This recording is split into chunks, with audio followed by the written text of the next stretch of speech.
반갑습니다. 쉬운 강의든 어려운 강의든 전달하는 내용은 똑같은데 자기 것에 관한 얼마나 논증을 하기 위해서 우리가 흔히 뭔가를 받아들일 때 추론을 할 때는 어떻게 추론을 하냐면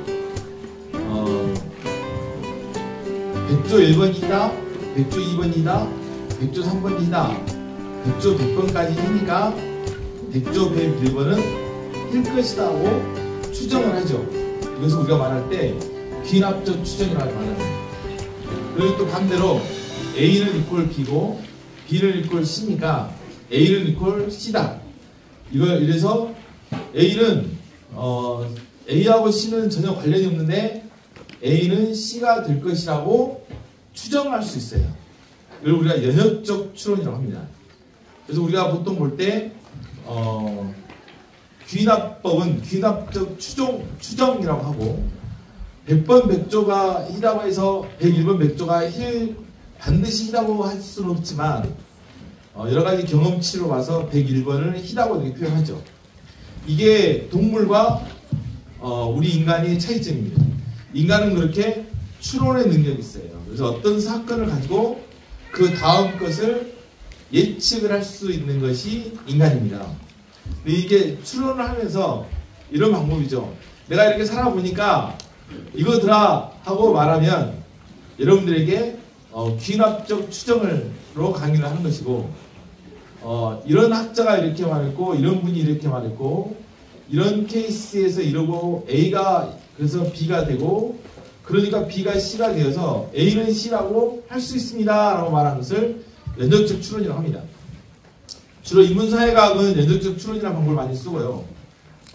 과학자들은 귀납법을 많이 쓰죠. 귀납적 추정이라는 말을 많이 쓰고요.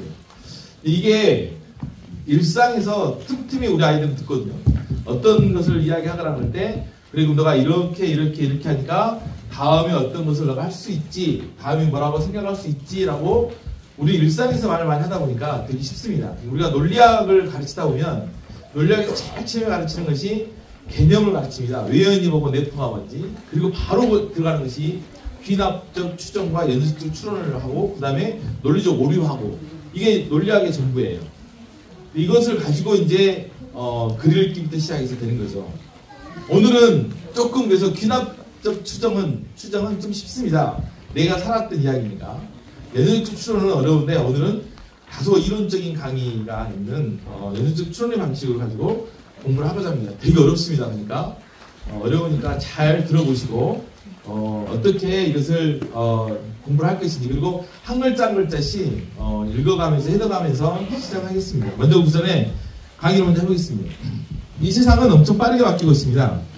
제가 했던 말이 아니고요. 제3의 물결이라는 책을 써서 일대 그 패러다임 시프트라는 패러다임 시프트는 토마스 쿤이 한 말입니다. 하지만 이렇게 새로운 시대를 예견했던 그 미래학이라는 새로운 학문의 영역을 개척하면서 새로운 시대를 열었던 토마스 쿤이라는 사람이 엘빈 토플러라는 사람이 이제 작곡하셨죠. 만든 이 모형입니다. 이 세상은 기업차가 시속 160km로 달리고 있답니다. 이 세상에 대해서 160km로 세상에 대처하면서 달리고 있는 것이 이제 여기 말했던 기업차고요. 그러나 그에 비해서 이 학교라는 조직은 시속 15km로 이 세상을 대처하고 있다고 합니다. 그래서 이 엘빈 토플러는 꽤 오래전의 사람인데도 불구하고 이 학교라는 곳에 굉장히 학교라는 곳이 이 시대를 따라가지 못하고 있다라고 이야기하고 있습니다. 지금 여러분들이 지금 그러면 또 한편으로 정부 조직은 시속 40km 여러분들이 생각하는 이 공무원들 이 고정되어 있는 이 공무원들 때문에 못 살겠어 하는 이 공무원들은 시속 40km예요. 근데 그게 학교가 더 늦게 세상을 반영하는 거죠. 더 심한 것은 여러분들이 어렸을 때 학교가 지금 똑같습니다. 학교 모습 책상 걸상 앞에 TV 있는데 딱 하나 바뀐 게 있다면 TV가 좀 더 새로운 거 말고는 전혀 똑같은 시스템이 되고 있는 거죠. 제 말이 아니라 엘빈 토플러 말입니다. 거기에 비해서 노동자합은 좀 더 빠르게 바뀌죠. 노동자합은. 가족은 시속 95km로 달립니다. 그래서 여러분들은 생각할 때 학교를 믿지 못하죠. 일반 학교를 다니고 있으신 분들은 학교를 믿지 못하고 어떻습니까? 학원을 보냅니다. 학교만 믿으면 대학을 못 가요. 학교만 믿으면 자기 아이가 제대로 살 수가 없어요. 학교는 세상을 바꿀 때 시속 15km 하거든요. 그래서 부모님들은 학교를 보면 안 되겠다. 내가 뭔가를 해야겠다 싶어가지고 부모들은 갑니다. 그나마 부모는 시속 95km 달린 거죠. 거기에 비해서 이제 시민단체, 실은 여러분들이 생각하기 대안학교도 어떻게 보면 시민단체죠. 이런 대안학교 같은 이런 것에서는 시속 140km로 그나마 세상과 맞춰줍니다. 이 대안학교보다 더 빨리 맞춰진 것이 어떻게 보면 기업체죠. 기업체는 굉장히 빠릅니다. 기업체가 160km. 여러분들 대안학교 다니고 있으니까 시속 140km인데 일반 학교에서 이해가 안 돼요. 시속 15km 달리기를 하고 있는데 140km 차가 쫙 간다 생각해 보세요. 시속 15km 달리고 있을 때 140km 달리고 있는 옆에 있는 차를 보면 저 차를 이해할 수 있을까요? 이해가 안 되죠. 제 말이 아니라 엘빈 토플레의 말입니다. 그 당시에 예전에 학교의 모습과 지금 밑에가 오늘날의 학교의 모습이에요.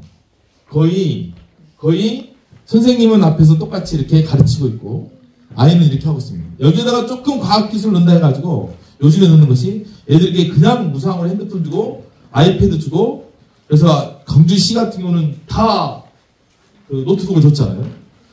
근데 이게 노트북을 주게 된 역사적인 사건도 있습니다. 제가 몇 년 전에 신문에 나왔는데요. 그게 뭐냐면 충청남도 거의 국민의힘이 거기는 이렇게 잡고 있어요. 그래서 뭘 했냐면 1,몇백억의 돈이 남았는데 이걸 어떻게 할 거냐예요. 근데 코로나 이후에 코로나 돈이 많이 남았습니다. 그래서 코로나 돈 남은 것을 어떻게 할 거냐 했을 때 이 광주광역시에서는 선택한 것이 뭐냐면 학생들에게 노트북을 주는 것이었고 거기는 뭘 선택했냐면 저는 숲을 사서 숲을 킵하고 아이들에게 숲을 자주 갈 수 있는 곳을 만들자. 그래서 제가 이제 충청도 가서 특강을 하고 정책보고를 하고 온 적이 있습니다. 뭐가 될지는 모르겠는데 미국도 이런 비슷한 것이 있었습니다. 미국에서는 과연 노트북을 핸드폰 교실에 그 학자가 누구죠? 교실에 그 노트북을 다 주자고 했어요. 주자고 했는데 그 학자가 갑자기 이런 생각이 안 납니다. 그 학자가 미국은 그런 걸 하기 전에 교수들한테 정책을 합니다. 우리나라는 이 교수님들 계시지만 너무 죄송합니다만 우리나라 정책을 주면 그 정책에 대해서 방어를 하기 위해서 교수들이 도장 찍는 식이에요. 4대강 같은 경우 이걸 해도 된다. 어용경찰이 되는 거죠. 어용교수가 되는 거죠. 그런데 그 미국에 있는 그 학자는 컴퓨터를 교실에 주는 것이 아이들에게 정말 도움이 되지 않는다. 오히려 해가 됐으면 해가 됐지. 그래가지고 그때 벌써 10몇 년 전입니다. 교실마다 컴퓨터 가는 것을 전부 다 막았어요. 되게 좀 재밌는 것은 우리 광주시 교육감님이 그거 전공이시거든요. 교육사회학. 그걸 학교 다닐 때 강의를 하셨어요. 저한테. 근데 노트북을 다 날아주셔가지고 제가 이게 왜지? 뭐지? 이렇게 생각이 좀 들긴 했었습니다. 그 돈을 오히려 다른 그 사람한테 투자하라. 이것이 그때 그 학자였죠. 제가 인터넷에서 다시 찾아가지고 이제 정리를 해서 다시 한번 그 학자에 가서 이야기하겠습니다. 다시 본론으로 들어가자면 여기하고 여기하고 배운 것도 거의 비슷해요. 심지어는 수학도 20몇 년 전에 했던 수학 정석을 보고 있고 막 그럽니다. 영어는 좀 바뀌었더라고요. 영어는 맨투맨이나 성문 종합영어 시대가 지나가고 거의 비슷해요. 문법하고. 학교에서는 되게 심각하죠. 내신을 보기 위해서는 선생님들이 여전히 문법을 가르치고 문법으로 시험 문제를 내니까 내신을 하기 위해서는 문법을 해야 되고 어법. 수능에서는 어법이 안 나와요. 독해만 쫙 나옵니다. 수능 공부를 하러 또 따로 학원을 다녀야 되고 이런 이제 그 문제점이 보여주고 있습니다. 여기서 우리가 가장 중요한 것은 왜 그럴까 했을 때 결국에는 왜 학교가 안 바뀌냐면 학교를 바꾸려고 하는데 여전히 근대 패러다임에 입각했다는 거죠. 근대 패러다임이라는 것은 뭐냐면 절대적인 진리가 있다고 하는 또 이성 중심의 패러다임. 가장 쉬운 것 중에 하나가 이제 어떤 이성 중심의 패러다임이 뭐냐면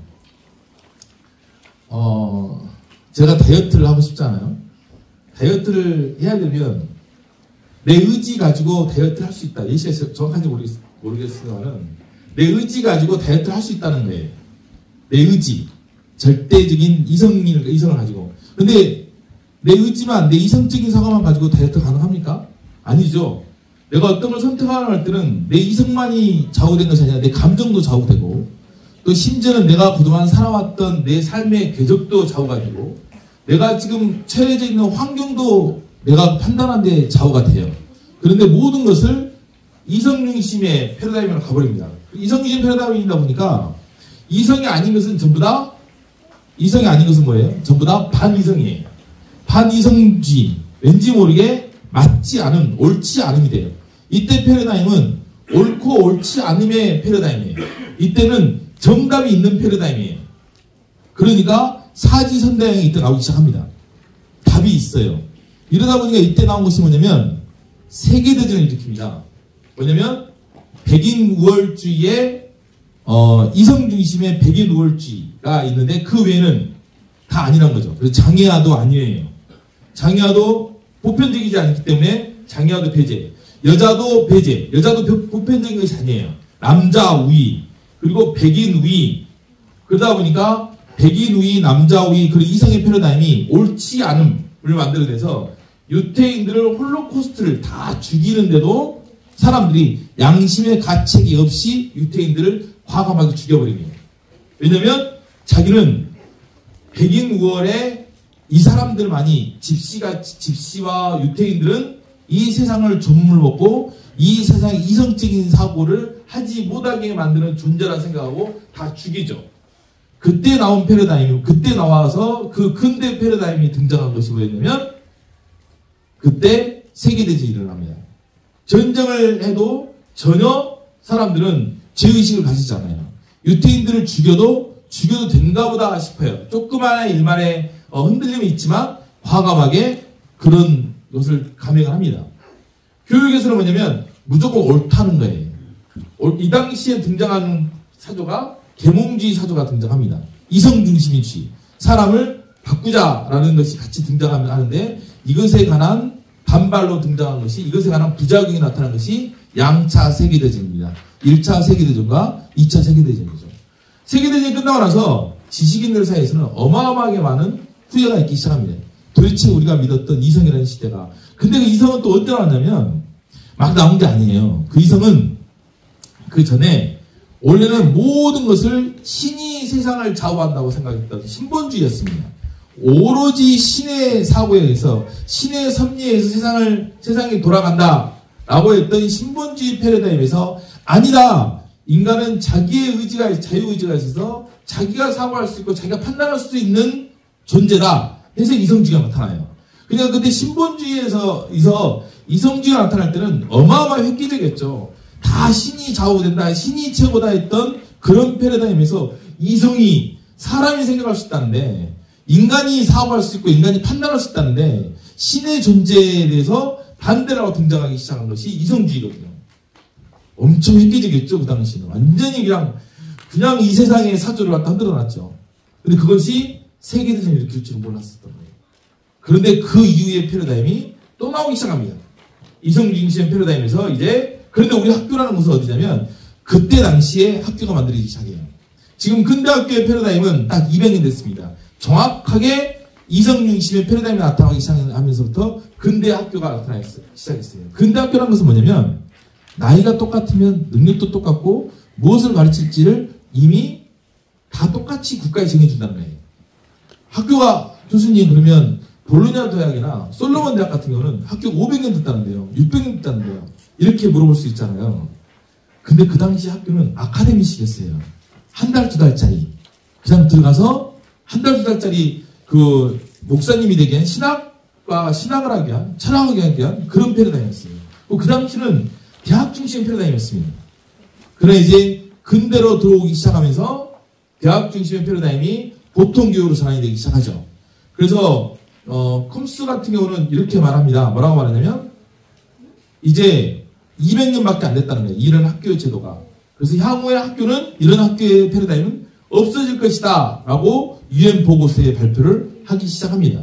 지금 우리가 여러분들이 나이가 같으면 능력도 같다 생각해가지고 이렇게 이런 교실에서 있었던 것이, 이런 교실이 만들어지고 나의 똑같은 나이 아이에게 똑같은 내용을 국가가 똑같이 정해주고 이런 식의 패러다임이 200년밖에 안 돼요. 인류사에서. 인류사에서 200년밖에 안 됩니다. 과연 그것이 맞느냐라는 반성이 들어가기 시작했어요. 그 반성이 들어가기 시작해서 어떤 일이 벌어지기 시작하냐면 무슨 일이 벌어지기 시작하냐면 프랑스 같은 경우는 1학년부터 3학년이 한 학년입니다.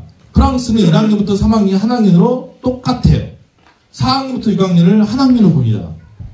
나이가 같으면 능력도 같은 것이 과연 맞느냐에 관한 똑같은 내용을 가르치는 것이 과연 옳으냐에 관한 반성이 들어가기 시작해요. 그것을 해체하기 시작합니다. 우리나라도 물론 초등학교 1학년부터 2학년까지를 한 학년으로 묶기 시작해요. 3학년으로 4학년이 지금 교과서가 한 학년입니다. 국어, 영어, 수학, 사회 이렇게 나눠졌던 것을 초등학교 교과서 요즘에 봄 이렇게 바뀌기 시작해요. 그런데 이제 학자들은 바꿔놨어요. 근데 밑에 학교라는 조직이 그리고 교육청이라는 정부 조직이 안 바꿔져요. 여전히 일반 학교를 가면 여전히 지금도 1학년, 2학년, 교과서는 1학년분, 교과서 1학년이 똑같은데, 교과서는 3, 4학년이 똑같은데, 교과서는 5, 6학년이 똑같은데, 여전히 학교에 가면 1학년, 2학년, 3학년, 4학년, 5학년, 6학년, 학년대로 나눠져 있고, 학년대로 가르치고 있습니다. 되게 재밌죠? 그만큼 안 바뀌는 거예요. 학교라는 조직과 정부 조직이란 것이. 그러니까 이제 부모님들이 이렇게 키우면 안 되겠다 싶어가지고 어디로 가냐면 가족이라는 사람들이 시속 95km 달리고 있는 우리 가족이 해외로 보내고 어디 뭐 다른 데로 가고 학원을 찾아다니고 막 다니는 겁니다. 학교 믿고 그 많은 예산이 교육부 예산으로 들어가는데 학교만 믿으면 학교에 시킨 대로 하면 되겠습니까? 만약 과연 우리나라에서 학교 시킨 대로 하면 내게 잘 크겠다고 장담할 수 있는 사람이 몇 명이나 됩니까?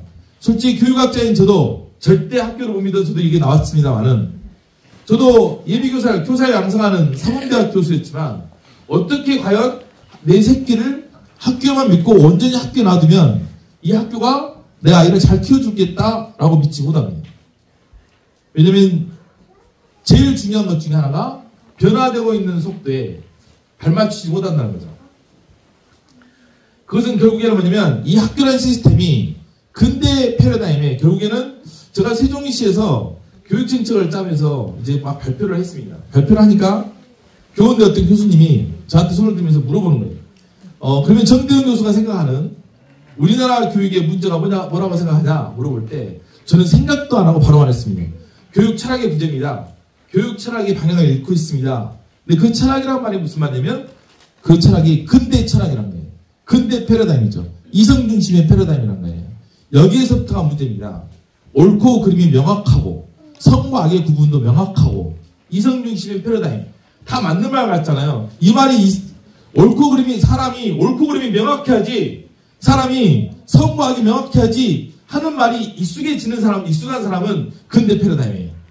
근데 왠지 모르게 우리는 그 말이 그리고 뭐든지 정확하게 1시간 맞아야지 구조가 확 짜여있어야지 이것이 맞아 세상 그래야지 하고 생각하는 사람은 이미 옛날 사람이에요. 옛날 사람이에요. 그것은 뭔가 그 다음에 예측 가능해야지 옛날 사람이에요. 당장에 바뀌어나가면 예측할 수 없고 불확실성을 흡수하는 것이 이제 새로운 이 아이들이 살아가야 될 패러다임이에요. 정해져 있다. 시키는 대로 한다. 애가 말을 잘 들어야지. 애가 부모가 시킨 대로 해야지. 말을 잘 들어야지. 이런 사람은 옛날 사람이야. 그건 옛날 사람이었어요. 무섭죠? 자, 그래서 지금은 중심지향에 대한 재해석이 필요합니다. 뭐가 중심인지. 그러니까 뭐 유아 중심, 놀이 중심, 되게 중요한 게 아동 중심, 유아 중심, 놀이 중심 많잖아요. 근데 아동 중심이라고 말을 하는 순간 선생님은 주변부가 돼요. 집에서 아이가 우리 유리별이가 중심이 되는 순간 우리 유리별이 아버지는 주변인이 될 수밖에 없는 거예요. 우리가 가정에서 아이가 중심이 되는 순간 심지어 가정에서 옛날에 누가 중심이었어요? 아버지가 중심이었죠. 아버지가 중심이 되는 순간 엄마와 아이들은 주변인이 될 수밖에 없습니다. 심지어 요즘에는 아이가 중심이 되니까 아빠들이 찬밥이 되고 주변인이 될 수밖에 없는 거예요. 여기서 똑같습니다. 학교의 일반 공교육에서 뭐가 문제냐면 아동 중심이라는 패러다임이 문제라는 거죠. 저는 이걸 교육부부터 시작해서 많은 데서 강의하고 다닙니다. 아동 중심이라는 그 태자가 올 때부터 이 중심이라는 태자가 뭐냐면 이게 이성 중심이에요. 이성은 항상 옳은 것이 있어요. 항상 맞는 것이 있어요. 이 이성 패러다임에서 보면 아동 중심이라는 말이 되게 그럴싸해요. 하지만 아동 중심이라는 말이 딱 등장하는 순간 부모와 선생님은 주변이 되는 거죠. 지금 우리 공교육에서 문제점이 뭡니까? 공교육에서 문제점이 이 아동 중심 패러다임이에요. 아이가 중심이 된 패러다임이 이 패러다임은 교사가 중심이었던 것에 대해서 반대해서 등장한 것이지 그 반대가 진리가 아니에요. 너무 또 저쪽 가버렸다고 늘 표현하죠. 이 또 유아교육에서는 요즘에 놀이중심이라는 말을 해요. 어디 가면 놀이중심 교육이라고 제가 실을 만들었습니다. 근데 제가 만든 놀이중심은 그 놀이중심이 아니에요. 제가 그걸 끝까지 안 하고 중간에 그 손을 놨습니다. 왜냐면 그 지금 유아교육에서 하고 있는 그 교육정책이 세종시 아이담 교육정책이 모델이 됐어요. 모형이 됐어요. 근데 제가 세종시 아이담 교육정책을 제가 만들었거든요. 근데 거기서 보면 놀이중심이 나와요. 교육 현장은 놀이가 중심이 돼서도 안 돼요. 공부가 중심이 돼서도 안 되지만 마냥 놀아도 안 된다고요. 놀이가 중심이 돼도 안 되는 겁니다. 그러나 지금 유아교육에서는 유치원 아이들 때부터 벌써부터 공부를 한다 어쩐다 해가지고 너무 공부를 많이 시키니까 놀이중심으로 가야 돼가지고 놀이중심 갔어요. 거기에 포인트는 아이들이 공부를 많이 한다가 포인트가 아니라 공부가 중심이 됐다는 게 포인트예요. 중심의 해체, 이게 어떻게 보면 이제 근대 패러다임의 해체입니다. 자, 최근 넘어가겠습니다. 또 하나입니다. 또 하나가 어떤 게 있었냐면 이제 패러다임이 과거에는 시계 시간이라는 말이 무슨 말이냐면 제가 여행을 가면 몽골을 여행을 하는데 되게 재밌습니다. 몽골을 이 겨울에 갔어요. 설날에. 영하 30도 막 그러대는데 몽골도 그냥 가서 울란바토르에 도착해서 제가 생각을 해보니까 제가 약간 보통은 아니었던 것 같아요. 제 삶을 생각해보니까 이 학교 건축을 하려고 우리나라에서 엄청 유명한 건축가가 한 분 계셨는데 TV도 나오고 그러셨더라고요. 그분하고 이야기를 하는데 조금 이야기하면 전화통하고 조금 이야기하고 어디 가고 막 그러시는 거예요. 아, 이분을 데리고 이분하고 같이 한 일주일 동안을 잡아가지고 내가 이분하고 같이 뭔가를 하려고 하면 어떻게 하니까 고민을 했어요. 그래가지고 그분이 명절 때 혼자 외롭게 지낸다는 말을 듣고 제가 그분을 데리고 몽골을 가봤어요. 겨울에. 지금 생각하면 굉장히 정상적인 행동은 아니었죠. 그러니까 몽골을 갔는데 몽골 갔어도 어떻게 했냐면 흡수골이라는 호수를 갔어요. 몽골의 울란바토르에서 아마 18시간 차를 타고 가야 돼요. 흡수골이라는 몽골의 큰 호수가 하나 있는데 호수가 아니라 몽골의 해군이 있어요. 몽골도. 근데 배가 딱 한 척이에요. 근데 거기 가면 겨울에 그 배가 딱 엎어져 있어요. 포크레인이 이제 얼음을 깨고. 제가 이제 원래 건축하신 분한테 너무 귀찮게 해가지고 건축하신 분이 다 나가 떨어졌어요. 죄송합니다. 다 나가 떨어졌어요. 너무 내가 그래서 안 되겠대서 그분을 모시고 이제 비행기를 타고 몽골을 데려가 버렸어요. 가가지고 울란바토르를 도착을 해서 흡수골로 가자고 했고 울란바토르는 겨울에 살기가 힘들어요. 왜냐면 왜 살기가 힘드냐면 겨울에 연탄을 많이 떼가지고 공기 매연 때문에 아예 못 살아요. 시내 돌아다니기가 힘들어요. 그러니까 이제 울란바토르를 가자 가지고 버스터미널 갔죠. 설날 전날이었어요. 버스터미널 딱 갔는데 터미널 가는 거 이제 거기는 흡수골 그럼 가라는 거예요. 흡수골 그러니까 다 차들이 흡수골 가는 차예요. 그래가지고 이제 말했죠. 어떤 게 제일 빨리 가냐고 이렇게 뭐가 빨리 가냐고 막 빨리 가냐고 몸짓 다 합니다. 몽골말로. 영어보다 소통이 잘 돼요. 솔직히 그러면 바디랭귀지가. 그랬더니 저 차가 더 빨리 간다는 거예요. 그 차를 빨리 간다니까 그 차를 탔어요. 타가지고 아무리 타도 아까 내가 저 차를 탈까 하고 고민했던 그 차는 그 차는 먼저 가버리고 내 차가 늦게 가는 거예요. 이 한국 사람도 기다리는 거 싫어하잖아요. 그래서 이제 갔어요. 가다가 휴게소에서 딱 도착을 했는데 휴게소 가니까 몽골 휴게소는 되게 독특해요. 겨울이잖아요. 밤에 이동을 하거든요. 겨울 휴게소 차가 얼음판이 막 돌아다녀요. 겨울 휴게소를 딱 가면 그 휴게소 안에 보면 러시아 사람도 있고 막 이렇게 아시아 사람도 이상한 사람이 있어요. 그때부터 제가 이게 우리가 옛날 선조들이 거란족, 말간족, 여진족 나눴던 것이 의미가 없는 거예요. 그 평원에서는 거란, 말간, 여진 이런 의미가 없어요. 다 그냥 다 거기서 그렇게 살아요. 그냥 성씨가 거기일 뿐이에요. 근데 라면이 너무 맛있게 보이는 거예요. 한국 라면도 있더라고요. 너무 먹고 싶은데 차가 나를 놔두고 가면 어쩔 거예요. 그래서 얼른 차를 탔어요.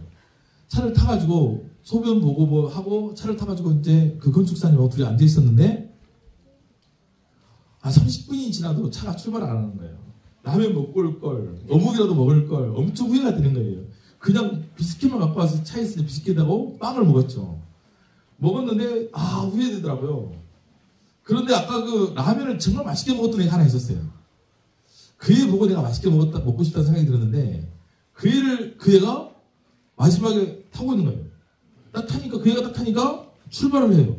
완전 화가 나잖아. 나는 못 먹고 탔는데 걔는 늦게 탔는데 걔가 출발하는 거예요.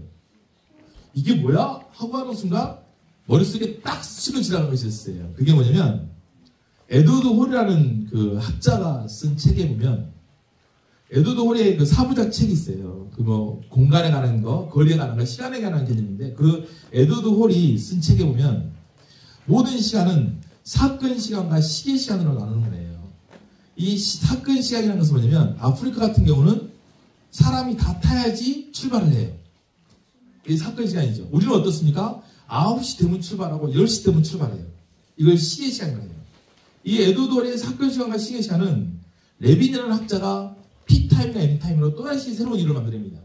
P타임은 레빈은 그것을 에드워드 홀은 문화인류학자처럼 민속학적으로 부족들이나 원시민족들을 대상으로 했지만 레빈은 그것을 가지고 뭘 했냐면 현대에 살고 있는 사람들, 우리 동시대에 살고 있는 기업체를 분석한 거예요.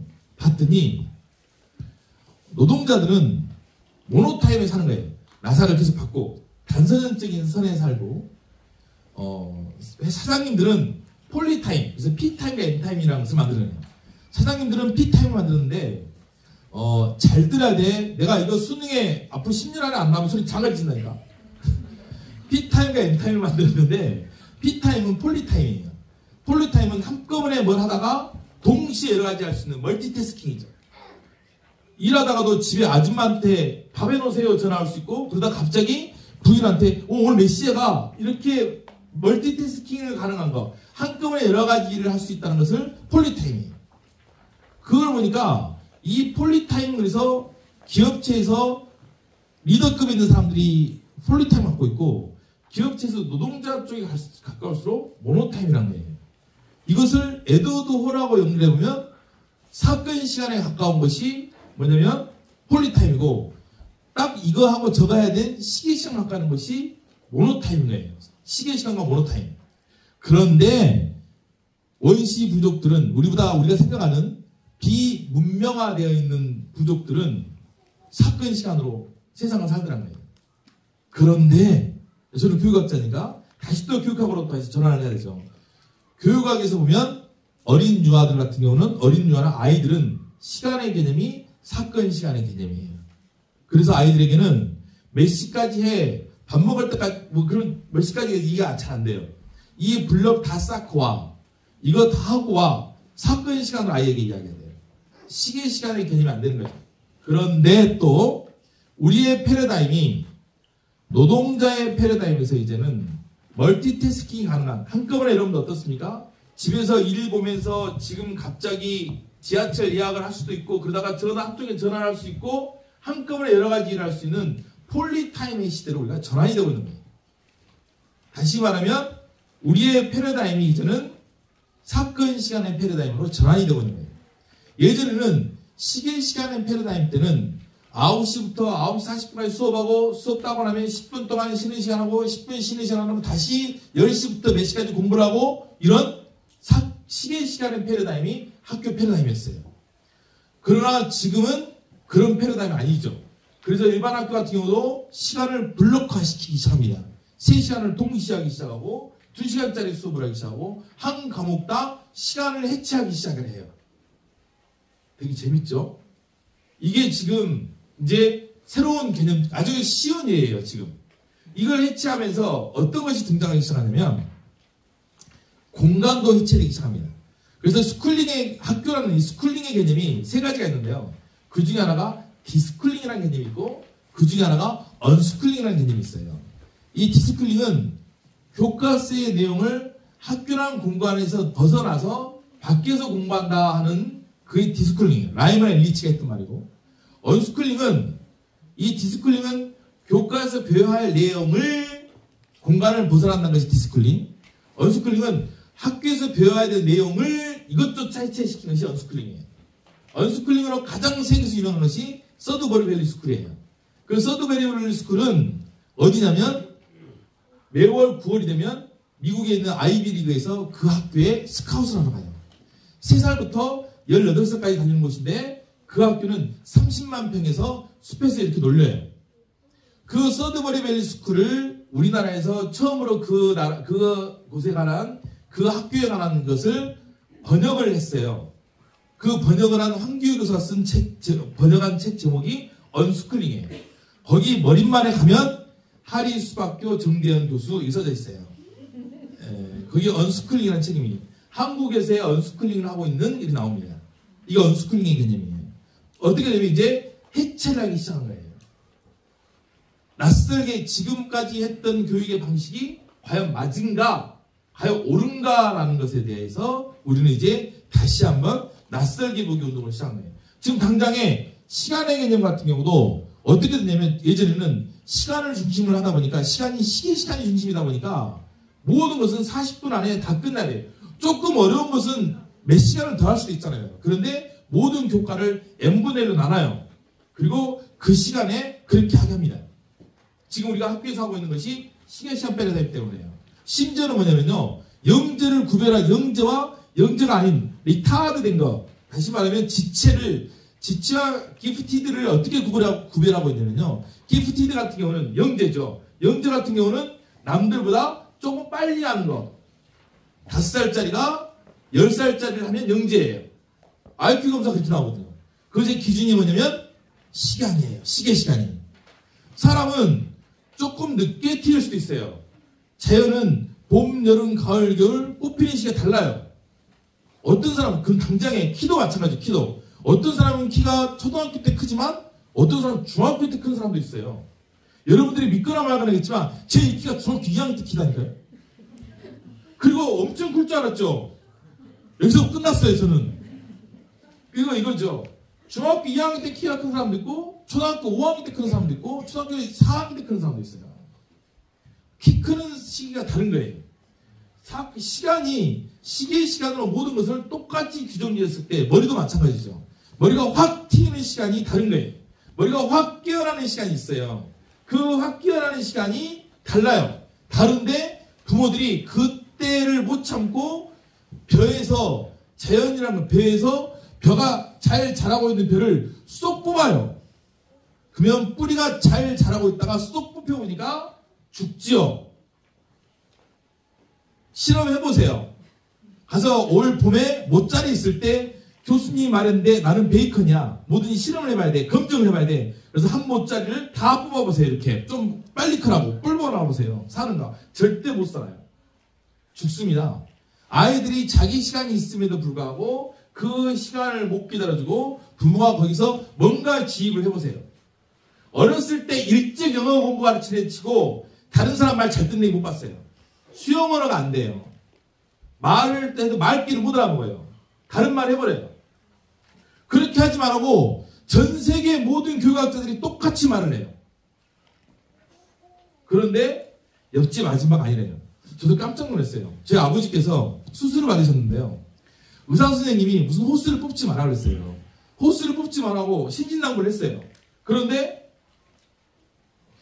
너무 이거 말씀에 들어드나? 그런데 어떤 일이냐면 그 병을 알았던 어떤 분하고 통화를 하니까 아 형님 그거 아무것도 아니야 뽑아보세요 그랬대요. 뽑아가지고 응급실 실려가지고 난리 났어요 지금. 그래가지고 좋게 다시 되셨는데 왜 뽑았냐고 막 그랬대요. 그래가지고 하시는 말씀이 마치려고 나면 선망증서가 있는데 혹시 선망증서가 아닌가 했대요. 아 내가 그걸 보면서 내가 무슨 생각을 하냐면 아 의사 선생님 말보다 옆집 아저씨 말이 더 중요했구나. 의사 선생님이 뽑지 말라 그래서 안 뽑아야 되는데 옆집 아저씨가 괜찮다 그랬대요. 뽑아본 거예요. 근데 그것이 뭐냐면 우리 교육학에도 그래요. 제 같은 교육학자들이 아님이라고 말을 해요. 그런데 옆집 아줌마가 기어이 맞대요. 뽑아버려요. 피 나와요. 애 뽑아갖고 중학교 고등학교 되면 완전히 웃겨가지고 지금은 모르죠. 아직 어리니까. 그때 중학교 되면 아빠한테 받아요. 대에 들고 그래놓고 그게 자기 잘못인지 몰라. 누구 잘못이라고 핑계대냐면 친구를 잘못 만났대요. 아니에요. 그건 지가 아빠를 잘못 만나고 엄마를 잘못 만난 거예요. 우리들은 그렇게 생각을 해요. 그걸 보고 그걸 듣고 있으면 아, 내 어머니 어쩔까요? 그러죠. 이렇게 말하죠. 왜냐면 마지막까지 그 부모님을 뭐라 해서는 안 돼요. 하지만 속으로는 그래요. 당신 잘못입니다. 당신 잘못입니다. 이렇게 말해요. 이거 어디예요? 패러다임이 교육은 시간을 전제했던 패러다임이 놓여 있는 거예요. 그래서 지금 학원 같은 데 가면 남들보다 한 학기 빨리 풀면 된 줄 알아요. 중학교 3학년한테 고등학교 수학을 다 가르쳐요. 다 가르치면 걔가 잘할 줄 안다니까요. 가면 어머니 너무 늦었어요 어머니. 지금 중학교 2학년 이미 끝났어야 돼요. 뭐가 끝나요? 뭐가?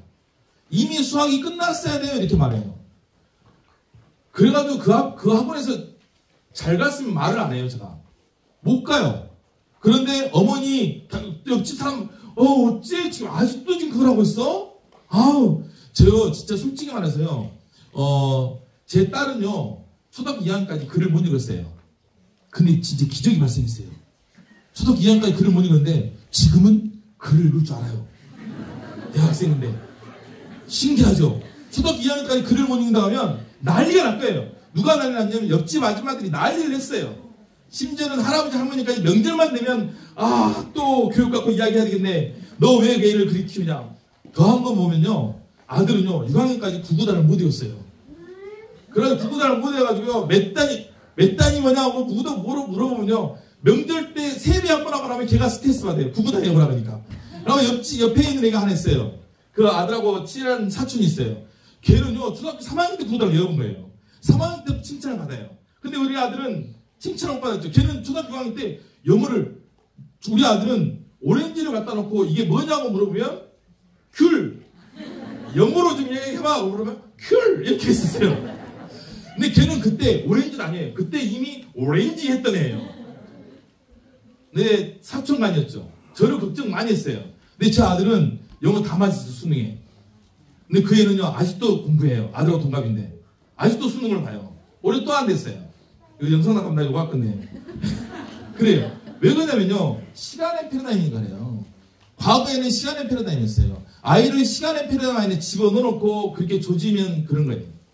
이게 아니라고 분명히 말하지만 레퍼런스까지 말씀드렸어요. 에드워드 홀, 레빈 그리고 학자들이 했던 거예요. 과거에는 발달에 적합한 실제라는 것이 발달에 맞게 가르치라는 것이 또 시간의 개념에 따라서 발달의 실제라는 것이 있었어요. 요즘에 유럽 학교 같은 데 가면 외국 학교 가면 발달에 적합한 실제라는 말을 거의 쓰질 않아요. 예전에는 발달에 맞게 가르치세요. 발달에 맞게 가르치세요. 그랬잖아요. 아니에요. 그렇게 안 가르쳐요. 우리 선조들은 그렇게 안 가르쳤어요. 우리 선조들은요 어린 애가 처음 배운 글자가 하늘천 땅지였어요. 하늘천 땅지 거물연 누를황 지부 집주 그랬어요. 근데 요즘 아이들은 뭐부터 배우냐면 나 너 배워요. 그나마 요즘 애들은 나아요. 저는 뭐부터 배웠냐면요 영희야 이리와 철수야 이리와 그리고 바둑아 놀자 이랬어요. 개하고 넘지바들 더 먼저 배웠어요. 저는 나 너도 아니에요. 영어는요 뭐부터 배웠는지 아세요? 영어는 I'm Tom, you are Jane. I'm boy, you are girl. 이거부터 배웠어요. 남 얘기를 먼저 배웠어요. 남 이야기를. 이건 나올 때 웃길 줄 알았는데 넘어갔어요. 에드워드 홀입니다. 시간의 개념은 사건 시간과 시계 시간 나눴고요. 시간의 개념은 우리가 보는 시간이죠. 아이들이 대부분은 사건 시간의 개념으로 시간 개념을 갖고 있습니다. 사건 시간에는 시간이 아이들을 지배하는 것이 아니라 아이들의 삶이 시간을 지배해요. 그러다 보니까 아이들이 삶 안에 아이들이 놀고 있으면 그 놀이를 선생님들이 지금 수학 시간이니까 그만하고 와가 아니라 그 놀이 속에서 그 아이들이 삶에 관한 시간을 우선시하면서 선생님에 관한 교육을 그 안에 집어넣고 들어가야 돼요. 정해져 있는 시간 안에 집어오라고 한 것이 아니라 이런 모든 것들은요 이런 시간의 개념들 이런 모든 것들은 인식론이 바뀌기 때문에 그래요. 인식론이란 것은 내가 세상을 받아들이는 것을 인식론이라고 합니다. 내가 세상을 어떻게 받아들일 것인지 철학은 크게 네 가지가 있어요. 아, 우주는 무엇인가? 정말 여기 오늘 처음 오신 분들은 그러실 거예요. 우리 학부모님들 수준이 이 정도예요. 이 정도는 그냥 껌으로 공부합니다, 우리가. 원래 박사과정한테 교수들 앞에서 제가 강의하던 겁니다. 근데 별로 안 어렵죠? 사건 시간이라. 여러분, 내가 잘할 수 있는 시간이고 여러분들이 똑똑하게 쓰는 거예요. 보면요, 어떻게 받아들일 것인가가 인식론이에요. 근데 그 전에, 인식론 전에 우주는 무엇인가, 세상은 무엇인가 하는 것이 존재론이에요. 그리고 무엇이 옳은가, 정치는 어떻게 해야 되는가, 선이란 무엇인가, 도덕이란 무엇인가가 가치로, 윤리학이라고 하죠. 세 번째, 우리가 세상을 어떻게 받아들일 것인가, 우리는 세상을 어떻게 보는가, 이게 인식론이에요. 네 번째, 철학하는 방법들이 해당되는 것이 논리학이에요. 책을 읽어내는 방법. 이 네 가지가 철학의 네 가지 요소라고 해요. 교육학에서는 아까 존재론에 해당하는 것은 신학 쪽이 좀 관련이 많겠죠. 정치학이나 사회학은 윤리학이나 가치론, 이쪽이 좀 더 포커스 맞추겠죠. 우리같이 교육학을 하는 사람들은 인식론이 조금 더 포커스를 맞춰요. 예술을 하는 사람들도 인식론이 포커스 맞추죠. 내가 작품을 어떻게 볼 것인가. 그런데 이 인식론은 예전에 우리 인식론은 세상을 객관주의 인식론이었어요. 절대적인 진리가 있어서 그 절대적인 진리에 맞춰서 세상을 바라보는 거예요. 이게 객관주의 인식론이라고 해요. 절대적인 진리가 있는 거죠. 재밌는 게 뭐냐면 르네상스 시대, 그 미술을 갖고 우리가 미술 작품을 우리가 어떻게 받아들이냐 하는 거니까. 르네상스 시대 때 미술은 어땠냐면요, 팔등신, 저 같은 몸매를 가진 사람이 최고의 미남이었어요. 외우세요. 이해가 안 되면. 저 같은 몸매가 가장 과학적이고 머리 하나, 여기서 1, 2, 3, 4, 5, 6, 7, 8. 8등신. 예. 그리고 모든 사람이 이 8등신에 뭐가 가장 적합하냐가 그 미인 선발대의 기준이었죠. 이게 객관주의예요. 이때는 아름다움과 절대적인 진리가 정해져 있어요. 그래서 거기에서 미쳐서 거기에 가장 적합하게, 거기에 가장 가까우면 우리가 그것을 미라고 보는 거죠. 이게 객관주의이에요. 이때는 절대적인 이데아가 있다 생각했던 플라톤 시대부터 등장하기 시작해요. 아니, 이상적인 게 있어요. 그런데 그 이후에 칸트부터 시작해서 그 이후에 인식론이 상호주관 인식론으로 바뀌기 시작해요. 칸트, 후설, 하이데거 다 이런 사람들이에요. 이 사람들 어떻게 되면 내가 세상을 어떻게 바라보느냐에 따라서 다르다는 거예요. 내가 보는 것, 절대적인 진리가 있는 것이 아니라 내가 그것을 어떻게 바라보는가가 다르다는 거죠. 여러분들 그래서 그림 보러 가면 어떻습니까? 그림 보러 가면 그림이 어때요? 자기가 보는 그림이어야 돼요. 내가 그림을 해석하는 주체가 내가 되는 거예요. 그래서 아름다움이 저 진짜 이상해. 삽절 하나 꽂아놓고 나서 작품이라고 해요. 그런데 나는 도저히 이해가 안 돼. 삽절 하나 꽂아놓고 작품이라는 것이 이해가 안 돼요. 그런데 객관주의에서 이해가 안 된 거예요.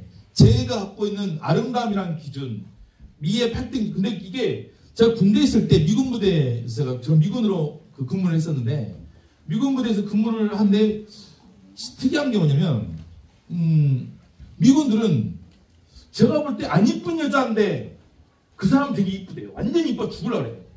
아니, 제가 왜 이쁘지? 근데 그 당시에 이미 그 미군들은 어떤 식이냐면 내 눈에 이쁘면 되는 거예요. 그러니까 객관적인 미를 찾는 것보다 자기가 말하는 개성 있는 여자를 좋아하더라고요. 얼굴이 개성 있고 분위기 있고 그런 식의 미로 바뀌는 거죠. 예시가 잘 되는지 모르겠습니다만은 상호주관주의가 이래요. 내가 그걸 어떻게 받아들이냐예요. 이 상호주관주의의 가장 큰 패러다임은 뭐냐? 이 객관주의에서 교육은요, 무조건 다 외워야 돼요. 절대적인 진리가 있으니까. 다 외우고 경전이 곧 진리예요. 경전이 곧 진리라는 거죠. 다 외워야 돼요. 상호주관주의에서는 뭐냐면 내가 가지고 있는 것만큼 세상을 바라보는 거예요. 그러다 보니까 이 상호주관주의에서는 내가 세상을 바라보는 틀이 정교화돼야 돼요. 내가 세상을 바라보는 틀이 정교화되니까 교육의 목적은 뭐냐면 지금 현재 교육이 이 상호주관주의, 우리 지금 현 시대의 교육이에요. 미술도 그러잖아요. 내가 그걸 어떻게 해석하느냐가 중요하잖아요. 지금이 상호주관주의예요. 옛날 거 아니에요. 이걸 구성주의라고 해요. 지금 패러다임이에요. 지금 우리 세상에 돌아다니고 있는 교육 패러다임이 이거예요. 이 패러다임은 뭐냐면, 그래서 수능이 얼마나 웃기냐면 공부해도 성적 안 나와요. 수능은 공부 안 하면 더 안 나오고, 공부해도 성적이 안 나는 게 수능이에요. 아무리 공부해 노력한다고 옛날 학력고사는 오중 교과서 해가지고 죽으라고 공부하면 성적이 나와요. 교과서 5개 나오니까. 그러나 이 수능은 그렇지 않아요. 수능은 뭘 물어보냐면 세상을 바라보는 틀을 물어봐요. 구조를 물어보는 거죠. 그래서 수능이란 것은 어떤 거냐면 그래서 지금 교육은 내가 세상을 어떻게 해석하느냐가 중요하잖아요. 그러면 그 아이가 해석의 틀을 어떻게 갖고 있냐가 중요해요.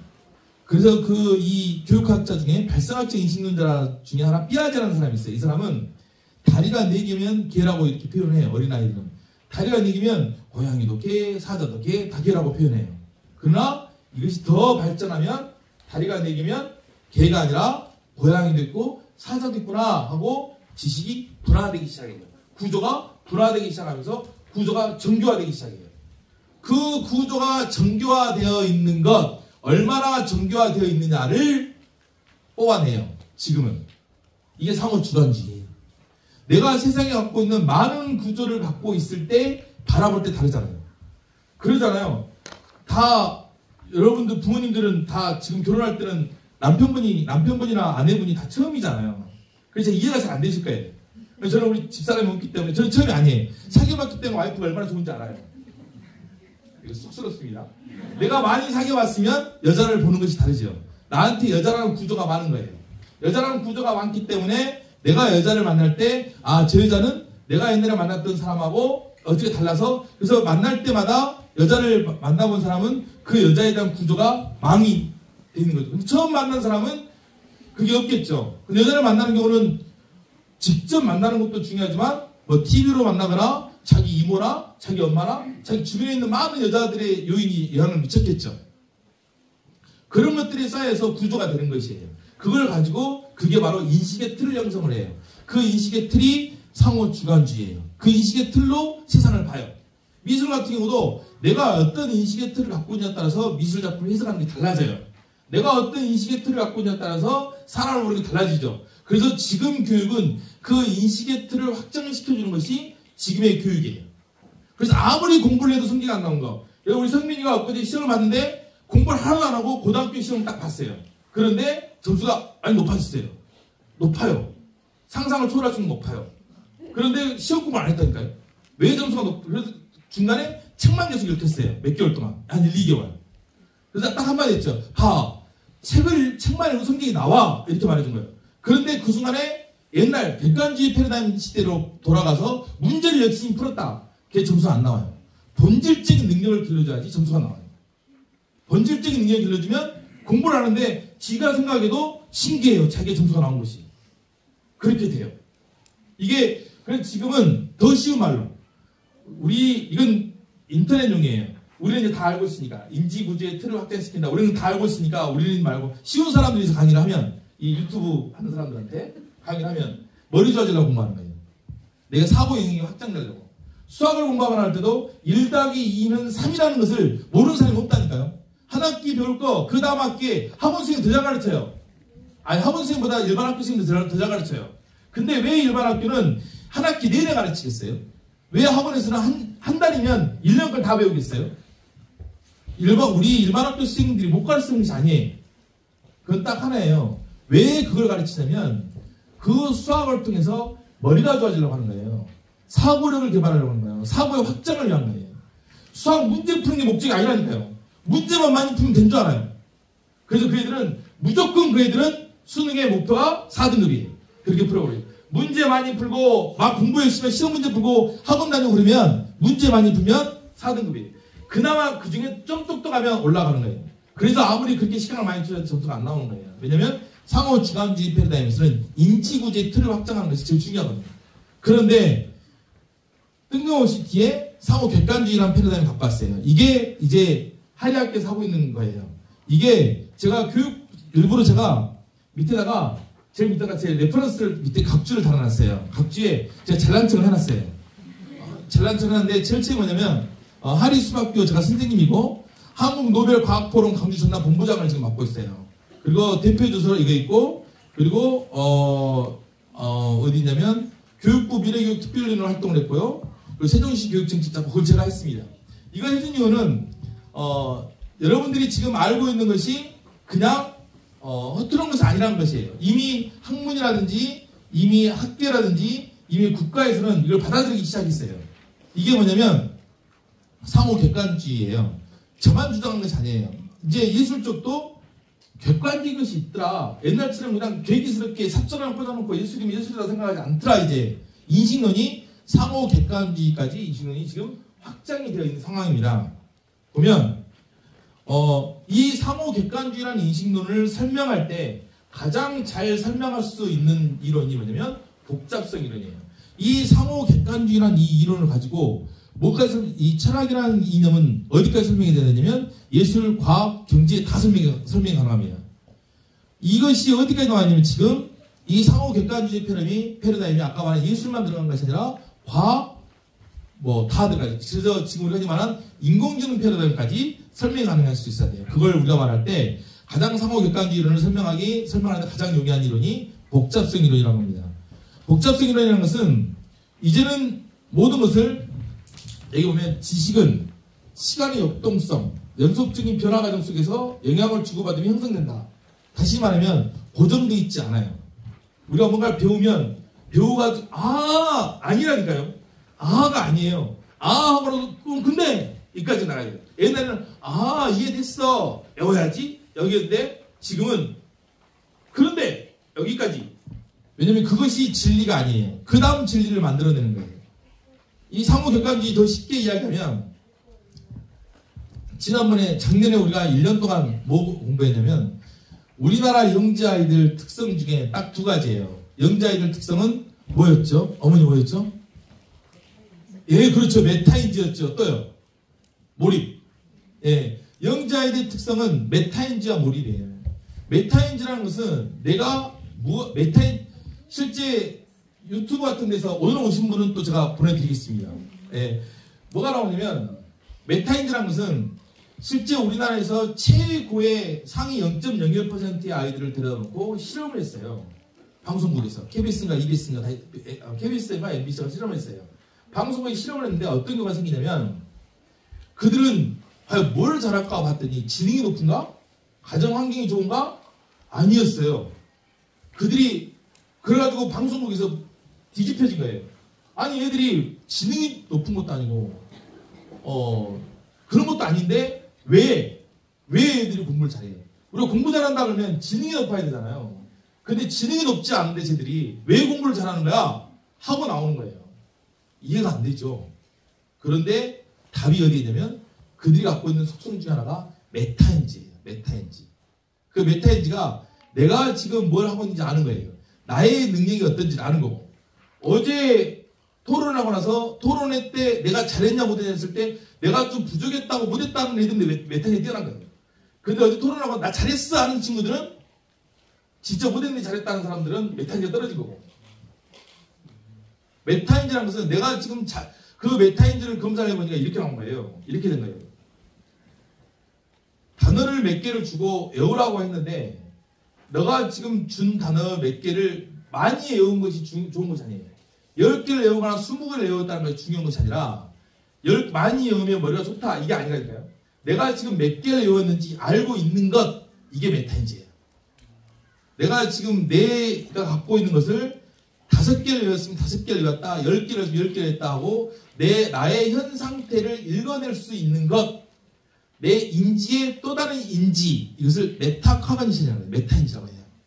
이게 그 애들과 보통 아이들의 차이였어요. 그 메타인지를 길러주지 않으면, 그래서 실은 그 메타인지에 관련되어 있는 것이 우리 아이들은 다 알았어요. 이런 스쿨 아카데미 지나가면서 이 문제는 되게 좋다. 이 문제는 메타인지를 물어본 문제야. 이 문제는 어떻다. 문제 중에서 킬러 문제는 거의 다 메타인지 물어본 문제. 지금은. 이것을 나만 알고 있는 것이 아니에요.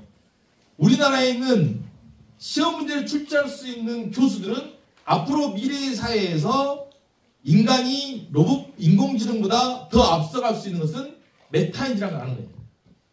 메타인지가 그래서 중요하다. 메타인지를 길러야 되는 거죠. 메타인지 중에 메타인지는 뭐냐면 메타인지는 결국에 내 자신을 객관해서 보는 거예요. 아까 말한 대로 상호주관주의, 내가 세상을 어떻게 보느냐가 아니라 내가 세상을 어떻게 보고 있는가를 아는 거예요.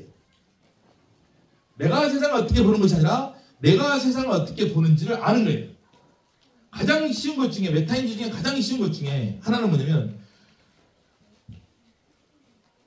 내가 오늘 뭘 해야 되겠는데 그 할 것을 나는 이 정도 분량을 해야 돼 하면 그러잖아요. 어디 놀러를 가요. 놀러 가려고 하는데 놀러 갈 시간이 40분 뒤에 놀러 가려고 하면 지금 최소한 신발을 신고 있어야 되고 뭘 챙겨야 되나 머릿속에 그려져야 돼요. 40분 뒤에 가야 되는데 35분쯤 돼서 부모님이 가자 그러니까 그때 챙겨요. 그것은 뭐냐면 메타인지가 떨어지는 거죠. 메타인지는 그것이 자기가 자기 상황을 높은 데서 그게 보이는 거예요. 그것이 이거 하고 이거 할 것이. 그래서 메타인지를 할 때는 그 메타인지를 그냥 돌아간 것이 아니라 메타인지 길러주는 방법은 내가 갖고 있는 것들을 인지를 기를 때는 언어화하고 의미화해야 돼요. 그래서 잘 보시면 하리학교에서는 아이들이 놀고 있는 모습을 사진으로 잘 올려놔요. 카페에. 왜 올려놓냐면 카페에 어린아이들은 카페에 올려놓은 것이 그걸 가지고 네가 오늘 뭘 했는지 언어화하라는 거예요. 언어화하고 의미화하라는 거예요. 그래서 여기서 보면 어떤 부모님들은 그 카페에서 오늘 뭐하고 놀았어요? 의미하고 언어화해요. 그리고 여기서 학교 선생님들은 그걸 가지고 어제 그 아이가 했던 너가 어제 놀았던 것을 언어하고 의미하는 것을 물어봐요. 일상에서. 부모님들이 생각할 때는 수학 공부를 안 하고 국어 공부 안 하니까 공부 안 한 것 같죠? 아니에요. 그때 물어봐요. 그때 언어화해요.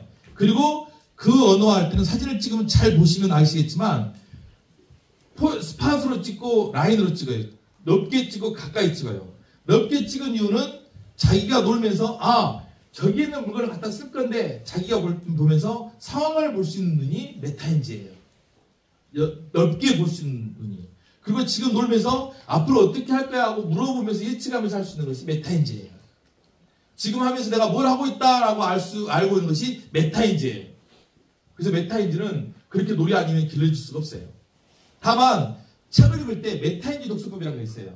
그게 뭐냐면 책을 읽을 때 그림을 앞에 딱 보여주면서 자 이거 다음에 이 그림을 보고 이 책은 어떤 내용이 나올 것 같아? 메타인지예요. 책을 읽다가 그 다음에 뭐가 됐을까? 하고 내가 책에 빠진 나를 한 발짝 물러서서 자기 책의 내용을 물어보는 거죠. 이게 메타인지 독서법이라 가지고 메타인지를 기르는 독서법이에요. 메타인지는 근데 그것보다 더 많이 길어진 게 뭐냐면 삶 속에서 길어져요. 생활하면서.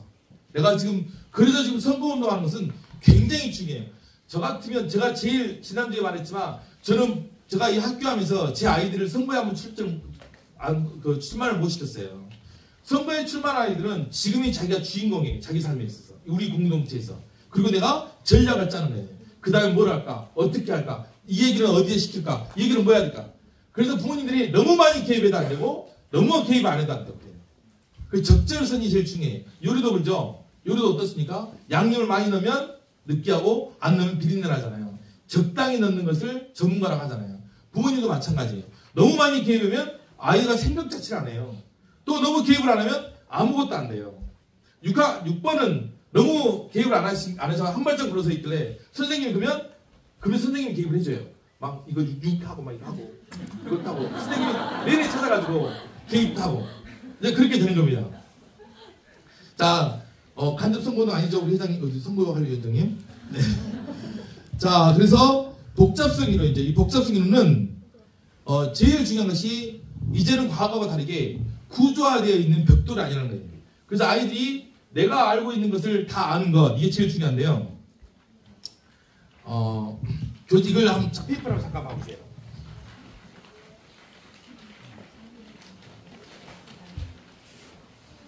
하리에서는 삶이 교육이라고 말합니다. 지금 아이들이 생활하는 이곳, 미래를 위한 준비기관으로서 학교가 아닌 지금 현재 자신의 삶을 누려야 함을 의미합니다.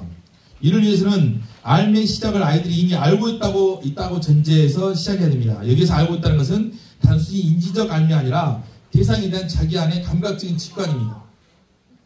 그렇다고 감각직관이 막연한 알미를 뜻하는 것은 아닙니다. 감각직관의 시작은 관심이고 그간 자기와 관련했던 모든 것을 점검하고 끄집어내 보는 것입니다. 여기는 어떻게 하냐면요. 생전 모르는 수학 문제도 네가 풀어봐. 먼저 시작합니다. 네가 이미 네 안에 답이 있어 하고 시작하는 거죠. 그 밑에 보면 이건 제 책에서 발췌했습니다. 제 책에서는 숙교육이라고 표현했는데 하리교육으로 했을 때 하리교육에서 알면 무엇을 안다는 것, 즉 알면 선행되는 암으로부터 출발합니다. 이것은 소크라테스의 메논의 패러독스라는 주제에서 나온 것으로 사람은 대상에 대해서 알지 못하면 그 대상에 대해서 아는 것이 불가능하다는 걸 전제로 합니다. 내가 대상에 대해서 이미 어느 정도 알고 있어야 되는 거죠.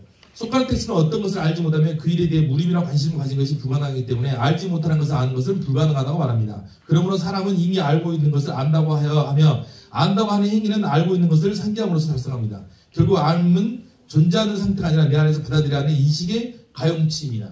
알은 내가 갖고 있는 인식의 가용치예요.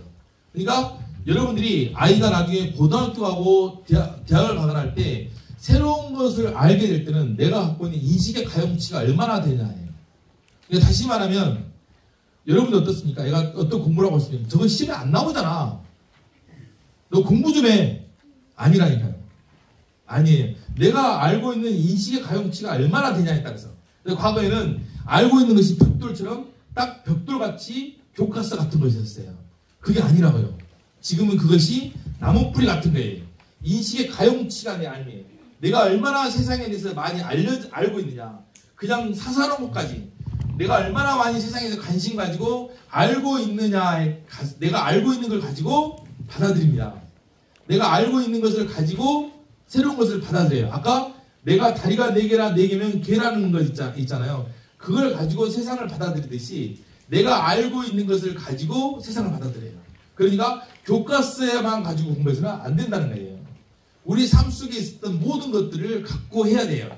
그런데 그것을 그냥 가지고 하면 그냥 경험에 지나가 버려요. 하지만 그것을 끝나고 엊그제 우리가 선거 끝나고 나면 바로 선거 1번부터 3번까지 선거 후보를 불렀어요. 불러가지고 그 후보자들이 토론회 때 했던 것들을 내가 나의 언어로 네가 이런 부분에서는 이렇게 대답했으면 좋았을 텐데 네가 이런 것을 이렇게 했으면 좋았을 텐데 너는 어디 갔다 와서 그런지 말이 아예 옛날에 너가 아니라 아예 개박살 났겠구나 뭐 이런 식으로 막 말을 해줘요. 그런데 그렇게 말을 해주면 그렇게 언어화를 시켜주는 거죠. 언어화를 시켜주는 순간 자기에게 그것이 의미화되는 거예요. 내가 숲에서 놀았는데 그 놀았던 것들을 신우자가 얼싸우스 가서 이렇게 막 놀고 있는 것들을 그것을 그냥 놀리게 한 것이 아니라 그것을 언어화 시켰을 때 그게 의미화돼서 나에게 망이 되는 거예요. 그냥 막 앉아서 그냥 침을 들고 막 놀고 있고 그러면 늑대 인간 돼요. 아마나 까말라 흙 막 묻혀갖고 와가지고 그건 그냥 아니에요. 근데 거기에서 그것을 의미화하고 언어화하고 구조화하고 내 자신을 들여다볼 수 있게 해줘야 돼요. 그래서 아이가 학교에 이 수학교에 와서는 놀고 오지 못하면 굉장히 심각한 거예요. 책으로 공부를 하는 순간 책으로 공부하고 책에 있는 것 그것도 무조건 하긴 해야 돼요. 하지만 거기에 포커스를 맞추는 순간 아이는 뭐가 되버리냐면 그냥 일상에서 망을 찾아가는 역할이 망을 찾아가는 것이 부족해져요. 다시 말하면 여러분들은 지금 저에게 강의를 들으면서 오늘은 이 강의가 재밌긴 하지만 오늘은 몇 시에 끝나나 너무 더운데 언제 틈을 타서 나가볼까 왜 이렇게 더워 동시에 두 가지 생각을 같이 할 수 있어요. 이게 메타인지예요. 실은 쉽게 알 수 있는 거 나 있지만 나 말고 또 나를 생각할 수 저도 실은 이 목도리를 벗고 싶어 죽겠어요. 근데 이걸 찍고 있어가지고 이게 포인트거든 이게. 그래서 못 벗고 있는 거예요 지금. 막 땀이 뻘뻘 흘러요 지금 솔직히. 근데 이거 강의를 하면서 이 생각을 계속 하면서 해요 강의를 할 때. 근데 사람은 동시에 두 가지 생각을 할 수 있어요. 두 가지 생각을. 그걸 초인지라고 해요. 다시 말해 어렸을 때 아이에게 가서 그런 언어를 써주는 거. 너가 지금 하고 있는 것을 한 발짝을 물러서서 네 놀이 행동을 언어화시키게 할 수 있는 것이 그런 연습이 되어 있느냐에 따라서 자기가 나중에 향후에 커서 메타인지를 키울 수 있냐 없냐예요. 되게 심지어 우리 한의학교에서는 안전교육도 다르게 해요. 보통 안전교육 하면 어떻습니까? 그 소방서 아저씨도 오셔가지고 안전교육 하셨어요. 안전교육 하면 여기다가 틀어놓고 안전에 관한 위험사항들하고 이렇게 하세요.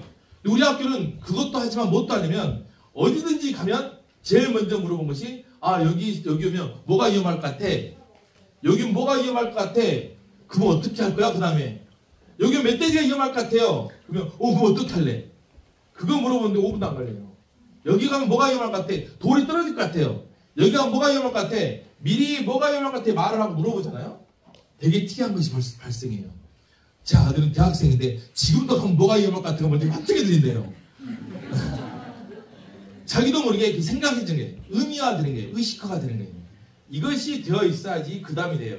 그래서 보면 우리가 어떤 알미냐는 것은 뭐냐면 인식의 가용치예요.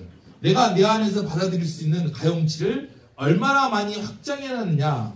그 인식의 가용치는 일상에서 지금 제가 아이에게 물어보듯이 어떻게 돼? 뭐가 돼? 지금 뭐 하고 있어? 하고 물어보는 거 여러분도 그러잖아요. 이게 객관화시키지 않으면 어떤 일이 벌어지냐면 내가 화낼 때도 미친놈처럼 화를 내잖아요. 침 질질 내면서 막 소리 지르다가. 근데 내가 한 걸음 물러서서 나를 보면 어떻습니까? 나를 객관화하면 아 내가 좀 잘못했구나 하는 생각이 들어요. 그게 안 들면 그것도 이상한 사람이고. 한 걸음 물러서지 못하는 사람도 많잖아요. 내가 어느 순간에 상호주관주의에서는 내가 주체가 돼버린 거예요. 내가 주체가 돼서 막 내 스타일대로 이야기하고 내 스타일 퍼부었던 거예요. 그런 것을 한 걸음 물러서 보면 내 자신, 그러고 있는 내 자신을 바라볼 수 있는 거죠. 이게 객관주의, 상호 객관주의예요. 이걸 교육학에서 해보고자 하는 거예요. 근데 이게 새로운 패러다임이지만 이게 앞에 있는 상호 주관주의를 넘어서는 패러다임이에요. 아까 객관주의를 넘어서는 패러다임이 상호 주관주의고 여기에서는 제일 중요한 것이 이 패러다임을 설명한 것이 복잡성이거든요. 이것이 서로가 서로의 관계는 연결은 뭐냐면 다 관계의 마음으로 이루어졌단 거예요. 예전에 상호 주관성에서는 가장 포인트가 뭐냐면 내재화였어요. 어떤 걸 알면 열심히 연습을 해서 나에게 체화시키는 것이 그때는 교육의 목적이었어요. 그러나 여기 상호 객관주의에서는 내재화가 목적이 아니라 연결이고 망이에요. 내가 그래서 공부하는 것도 다르게 합니다. 같은 것을 막 옛날에는 문제 풀고 외우고 막 그래야 돼요. 근데 그렇지 않아요. 지금 한의학계에서는요, 메터, 물질, solid, liquid, gas 지금 벌써 2주째 하고 있습니다. 그냥 스며들어요. 그러면 어린 델토프 아이들 같은 경우는 놀 때 선생님이 그때 해야 될 주제가 뭔지를 알고 나서 거기에 관한 용해가 뭔지, 음모가 뭔지, 숭화가 뭔지, 살리드가 뭔지 이걸 놀이 속에서 애들이 틈날 때 집어넣어야 돼요. 그리고 그것을 예전처럼 어떻습니까? 막 외우는 단계가 아니에요. 막 내면화시키는 단계가 아니라 그냥 만나고 헤어지면 돼요. 관계만 맺고 헤어지면 돼요. 그래야지 스며들고 오래갑니다. 그렇지 않으면 안 스며들죠. 아이가 받아들일 때가 안 됐을 때 집어넣으면요 다 잊어버려요. 이것도 써놨습니다. 뒤에 제일 밑에입니다. 배워야 하는 것들은 1페이지 제일 밑에서 두 번째입니다. 네 번째 줄. 아이들의 위험관계에 관계하며 능동적으로 상호작용하는 존재입니다. 이를 위해서 우리는 우선 자기 안에서 능동성을 찾아냅니다. 그래서 연결을 하려고 하면 가장 중요한 것은 그 안에서 능동성을 찾아야 돼요. 그 안에서 내가 살아있으면서 내가 깨어있는 내가 대상을 그냥 지나가다가 돌이네가 아니라 그냥 지나가서 쓱 지나가면 돌이네? 하는 순간 능동성이 되는 거예요. 돌이네? 나무네? 하는 순간 능동성이 되는 거예요. 그래서 그렇지 않고 그냥 무심결에 지나가 버리면 안 된다는 거죠. 큰 아이들은 건들도 안 해요. 지금 아주 늦게 온 아이들 건들도 안 하니까 어떤 애 와서 퍼 자고 어떤 애서 뭘 해야 될지 몰라서 막 몸 비비고 날려요. 그래가지고 이제 퍼 자는 애기한테 가서 물어봤어요. 집에다가 혹시 어머니 아이가 뭐 말 안 하던가요? 그러니까 하는 말이 그렇게 나 거기 학교 진짜 다녀도 돼 그러더래요. 왜? 그러니까 아무 말도 안 해 나한테. 그러니까 이제 그래서 제가 이제 할 말이 이제 말해도 되는가 봅니다. 이렇게 말했어요. 왜냐면 자기가 자기를 들여다보면 나 이렇게 해도 되나? 한 번도 그렇게 살아본 적이 없는 거야 아이가. 나 진짜 이렇게 와가지고 맨날 와서 퍼자는데 맨날 아무것도 안 하는데 나 이렇게 해도 되나? 좀 이상하네? 처음에는 좋았죠. 근데 시간이 가면 갈수록 그냥 학교에 가면 안 두는 거예요. 그리고 같이 나가다가 잘 노냐? 좀 더 놀아라. 안 자냐? 오히려 잘 때 밥은 먹고 자야지. 지난주까지만 해도 자기 깨우지 마 그랬거든요. 요즘이 어떤 시기냐면 게임을 하는 애들은 지금 굉장히 바쁜 시기예요. 이벤트 기간이에요. 그래서 게임할 때 마일리지가 2배예요 지금. 밤을 새서 게임을 해야 돼. 그래서 밤에 게임하고 지금 오는 거예요 학교에. 학교 와가지고 게임해가지고 정말 심각해요. 게임해가지고 학교 자요. 잔다니까요. 계속 자요 계속. 온 지가 지금 한 달 정도 됐는데 진짜 풀로 자요 풀로. 신기하게 자요. 지금 지난주까지만 해도 안 깨웠어요. 밥 먹을 때 안 깼어요. 근데 이제 지난주에 목표는 밥은 먹이자. 이렇게 깨우고 아직까지도 나 이렇게 살아도 돼요라고 말을 안 하길래 나 뭐 해도 돼요 이 말 안 하는 거예요. 그래서 부모님한테 한번 물어봤죠. 아내가 그러니까 부모님한테 엄마 나 그렇게 되냐고 지가 먼저 물어봤대요. 자기 엄마는 자기 아이가 학교 와서 잔 줄 몰랐대요. 그렇게 되냐고 물어보길래 그러면 이제 제가 말할 때 듣는가 보네요 하고 이제 접근을 했어요. 접근하고 있습니다 지금. 그게 굉장히 중요하죠. 내가 이렇게 해도 돼. 내 자신의 능동성을 찾으려고 하면 나를 객관적으로 바라봐야 돼요. 내가 진짜 그런가. 여기 그러죠. 부모님들도 어떻습니까? 자기 얘기 있으면 내가 어떤지 부모님도 몰라요. 안 몰라 그래. 안 좋은 것을. 내 아이가 분명히 문제가 있거든요. 근데 그 문제가 있다 말하는 순간 나가버려요. 화나요. 그래서 가가지고 어머니 천재. 얘가 똑똑하네요. 그럼 그 학원에 잘하나 보냐. 어머니 그렇게 하면 안 돼요 하는 순간 전 가야 돼요. 저기는. 나 잘하네요 하는 데로 돌아다녀요. 찾아서. 그러다가 나중에 이제 들통나죠. 이제. 못하네요 하고 안 된대요 라는 말을 객관적으로 볼 수 있어야 돼요. 그걸 보기 싫어해. 부모들도 자기 자녀를 객관적으로 보기 싫어해. 그러니 아이는 오죽하겠습니까? 그런데 그 객관성으로 보는 것 중에 가장 중요한 것은 능동성이에요. 그 다음 배워야 하는 것들을 수동적으로 받아들이는 것이 아닌 주체가 돼서 그들과 접속해야 됩니다. 이를 위해 우선 아이들은 삶과 관련된 것을 직접 관계 맺기를 해야 됩니다. 한번 나왔고, 하리학교에서 교육이라고는 자기와 관계 맺고 있던 모든 망들과의 또 다른 망과의 연결, 그것의 시작은 자기 안의 알의 망을 발견하는 것이 시작합니다. 자기 안에서 관계 맺었던 것을 발견해야 비로소 자신과 외부의 관계 맺음이 능동적이 됩니다. 그러니까 자기 안에 알을 발견해야지 비로소 능동적이 되는 거죠. 그냥 뭐 할 때 너가 이거 뭘 알고 있어? 자기가 알고 있는 것부터 시작하면 적극적이 돼요. 내가 공부할 때 그 교사학습법에서 가장 중요한 것은 뭐냐면 그 아이에게 학습 동기를 부여할 때 가장 중요한 것은 아이가 알고 있는 걸 찾아내는 거예요. 거기서 찾아내는 거죠. 그 망을. 그게 굉장히 중요합니다. 이제 이건 제 책에서도 써진 건데요. 교육의 주체와 객체와 구분되지 않고 행위가 아우러진 관계 맺기가 아닙니다. 여기서 관계 맺기는 대상과 대상의 지침성을 전제로 하기에 아이들의 생활하는 일상일 수밖에 없습니다. 더 나아가 고정된 그 무엇이 아니라 역동적인 탈시하는 개념일 수밖에 없습니다. 아이들의 일상은 끊임없이 유동하는 세계에서 새로운 문제들을 채워져 있습니다. 보통 일반 교육에서는 이러한 문제들을 해결하는 것을 학습 목적으로 합니다. 하지만 하리에서는 기존의 교육처럼 문제 해결 방안에 종속되지 않습니다. 하리의 교육 내용은 문제 해결이 아닌 문제를 만들고 문제를 구성하는 과정입니다. 하리에서 교육은 어떤 내용을 배우고 익히는 것이 아니라 새로운 것의 창발입니다. 그러니까 뭔가를 보고 익히고 내면화된 것이 아니라 익혔으면 그것을 박살내는 것이 교육의 목적이죠. 그것의 의문점을 가지고 새로운 것을 창발해내는 거죠. 하리에서 알면 항상 기존의 의미나 인식 체계를 와해시키고 새로운 의미나 인식을 형성하는 데 있습니다. 기존의 교육은 기존의 것을 받아들이고 내면화시키는 것이 교육의 목적이라고 하면 하리에서는 기존의 교육을 박살내는 것이 있어요. 그러니까 박살내려면 이미 알고 있어야 되죠. 우리의 알미란 것은 구성 요소들이 얽히고 설켜 서로가 서로에게 의존하고 영향을 주는 상호작용을 통해 특정한 기능이나 활동을 합니다. 교과서가 정보였고 진리였던 세상과 사뭇 달라진 것입니다. 알은 교과서나 구조화된 무엇에서 투입된 것을 주입해서 이식된 것이 아니라 기존의 알미의 망과 새로운 알미들이 서로 얽히는 복잡한 과정으로 이루어집니다. 여기에서 자신의 알미나 대상도 끊임없이 변한다는 걸 전제로 합니다. 알은 최후의 형식이 아니라 끊임없이 움직이는 역동적 상호관계 과정에 있는 유연한 구조입니다. 내가 지금 알고 있는 것은 끝이 아닙니다. 지금의 알은 항상 변화의 가능성을 가진 일종의 대기 상태의 알입니다. 표준이나 경향에 의해 규정 짓거나 한정할 수도 없습니다. 원리나 법칙, 모형, 공식 등의 절대성을 거부하고 시간의 흐름을 포함한 역동성을 수용하는 것을 말합니다.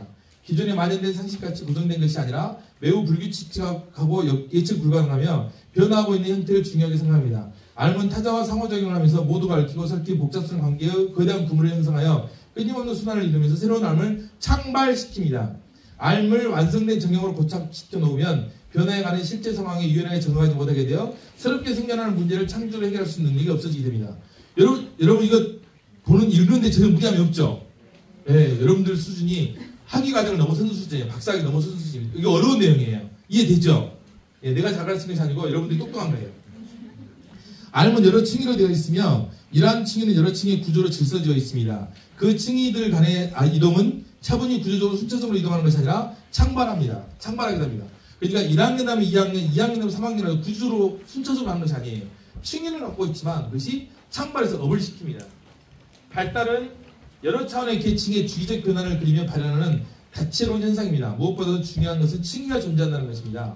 이러한 과정은 하나의 원인과 그의 결과를 떼어낼 수 있는 그렇게 단순한 직선적 인과관계 아닙니다. 여기서 원인은 단순한 관계 아니란 거죠. 그냥 가르침에 대한 결과로서 배움이 아니란 거죠. 일상에서 친구들과 같이 삶을 살아가는 것, 이런 모든 것들이 중요하다는 거죠. 우리가 사고와 기억해내고 새로운 것을 배우는데 필요한 일종의 이성과 같은 기능을 한다는 것은 우리의 환경에 따라 스스로를 조절하며 안정된 상태를 유지하기 위해 바깥 환경에서부터 오는 모든 정보를 판단하고 대처하는 능력을 갖췄다는 것입니다. 그래서 새로운 것을 접하거나 자기 안에 지금까지 내가 알고 있었던 기존의 알망을 일치시키고 조화시키기도 하고 새롭게 창발되는 과정을 거칩니다. 이러한 것들이 모두 스스로 자기 안에서 이루어집니다. 밖과 환경으로부터 기계적으로 움직이는 것이 아니라 자기 내부에서 스스로가 자치적으로 조절하면서 안과 밖을 규정적인 상태로 유지해갑니다.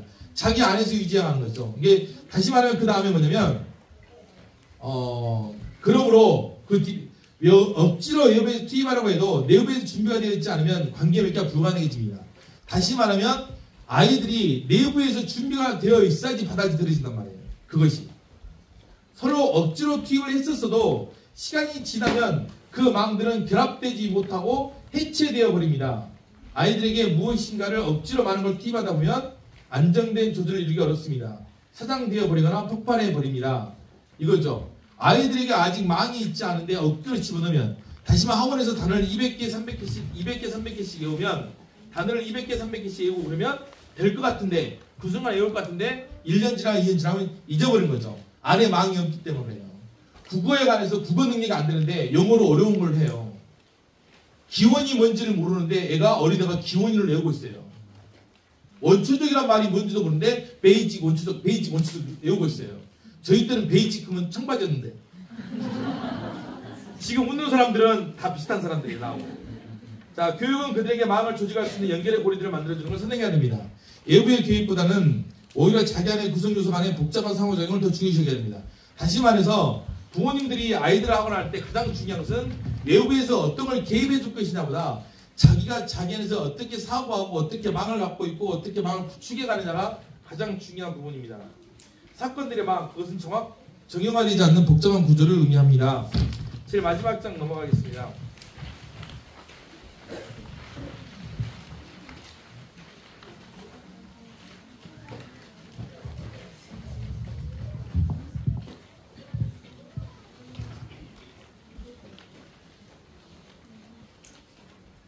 죄송합니다. 3페이지 밑에서 세 번째 줄입니다.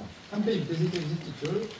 교육학에서는 개체의 돌연변이가 환경에 선택된다는 적재 성경 논리가 아닌 개체가 전체를 성장시키고 전체가 개체를 성장시키는 상호 성경 관심을 가져야 됩니다.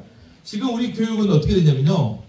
교육 안에 적자 생존의 패러다임이에요. 그러다 보니까 어디에서 누가 대학을 잘 갔다 그러면 한 명 잘 간 거예요. 잘하는 애들만 두세 명 잘한 거고 나머지는 전부 다 들러리예요. 교육의 적자 생존이죠. 그러나 이 교육은 뭐냐면 개체가 전체를 성장시키고 전체가 개체를 성장시키는 상호 성장에 관심을 가져야 됩니다. 그것은 지속적인 상호 관계 속에서 서로 우절하는 개체들이 함께 성장한다는 겁니다. 개인, 요소가 다른 개인에게 미치는 영향이 순환고리가 되어 자신에게 돌아오는 순환적인 특징을 더 강조합니다.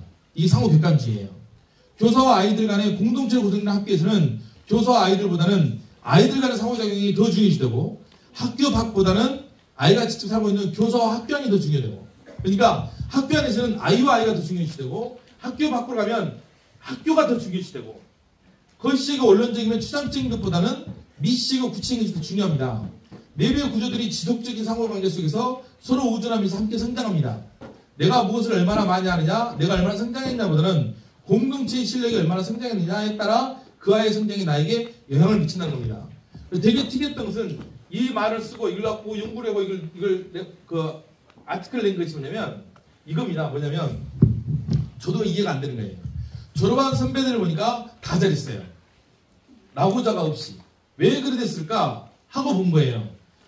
이해가 안 되는데 이현정 박사님한테 물어보니까 이현정 박사도 뭐라고 하냐면 글쓰기를 하는데 동시에 올라간대요.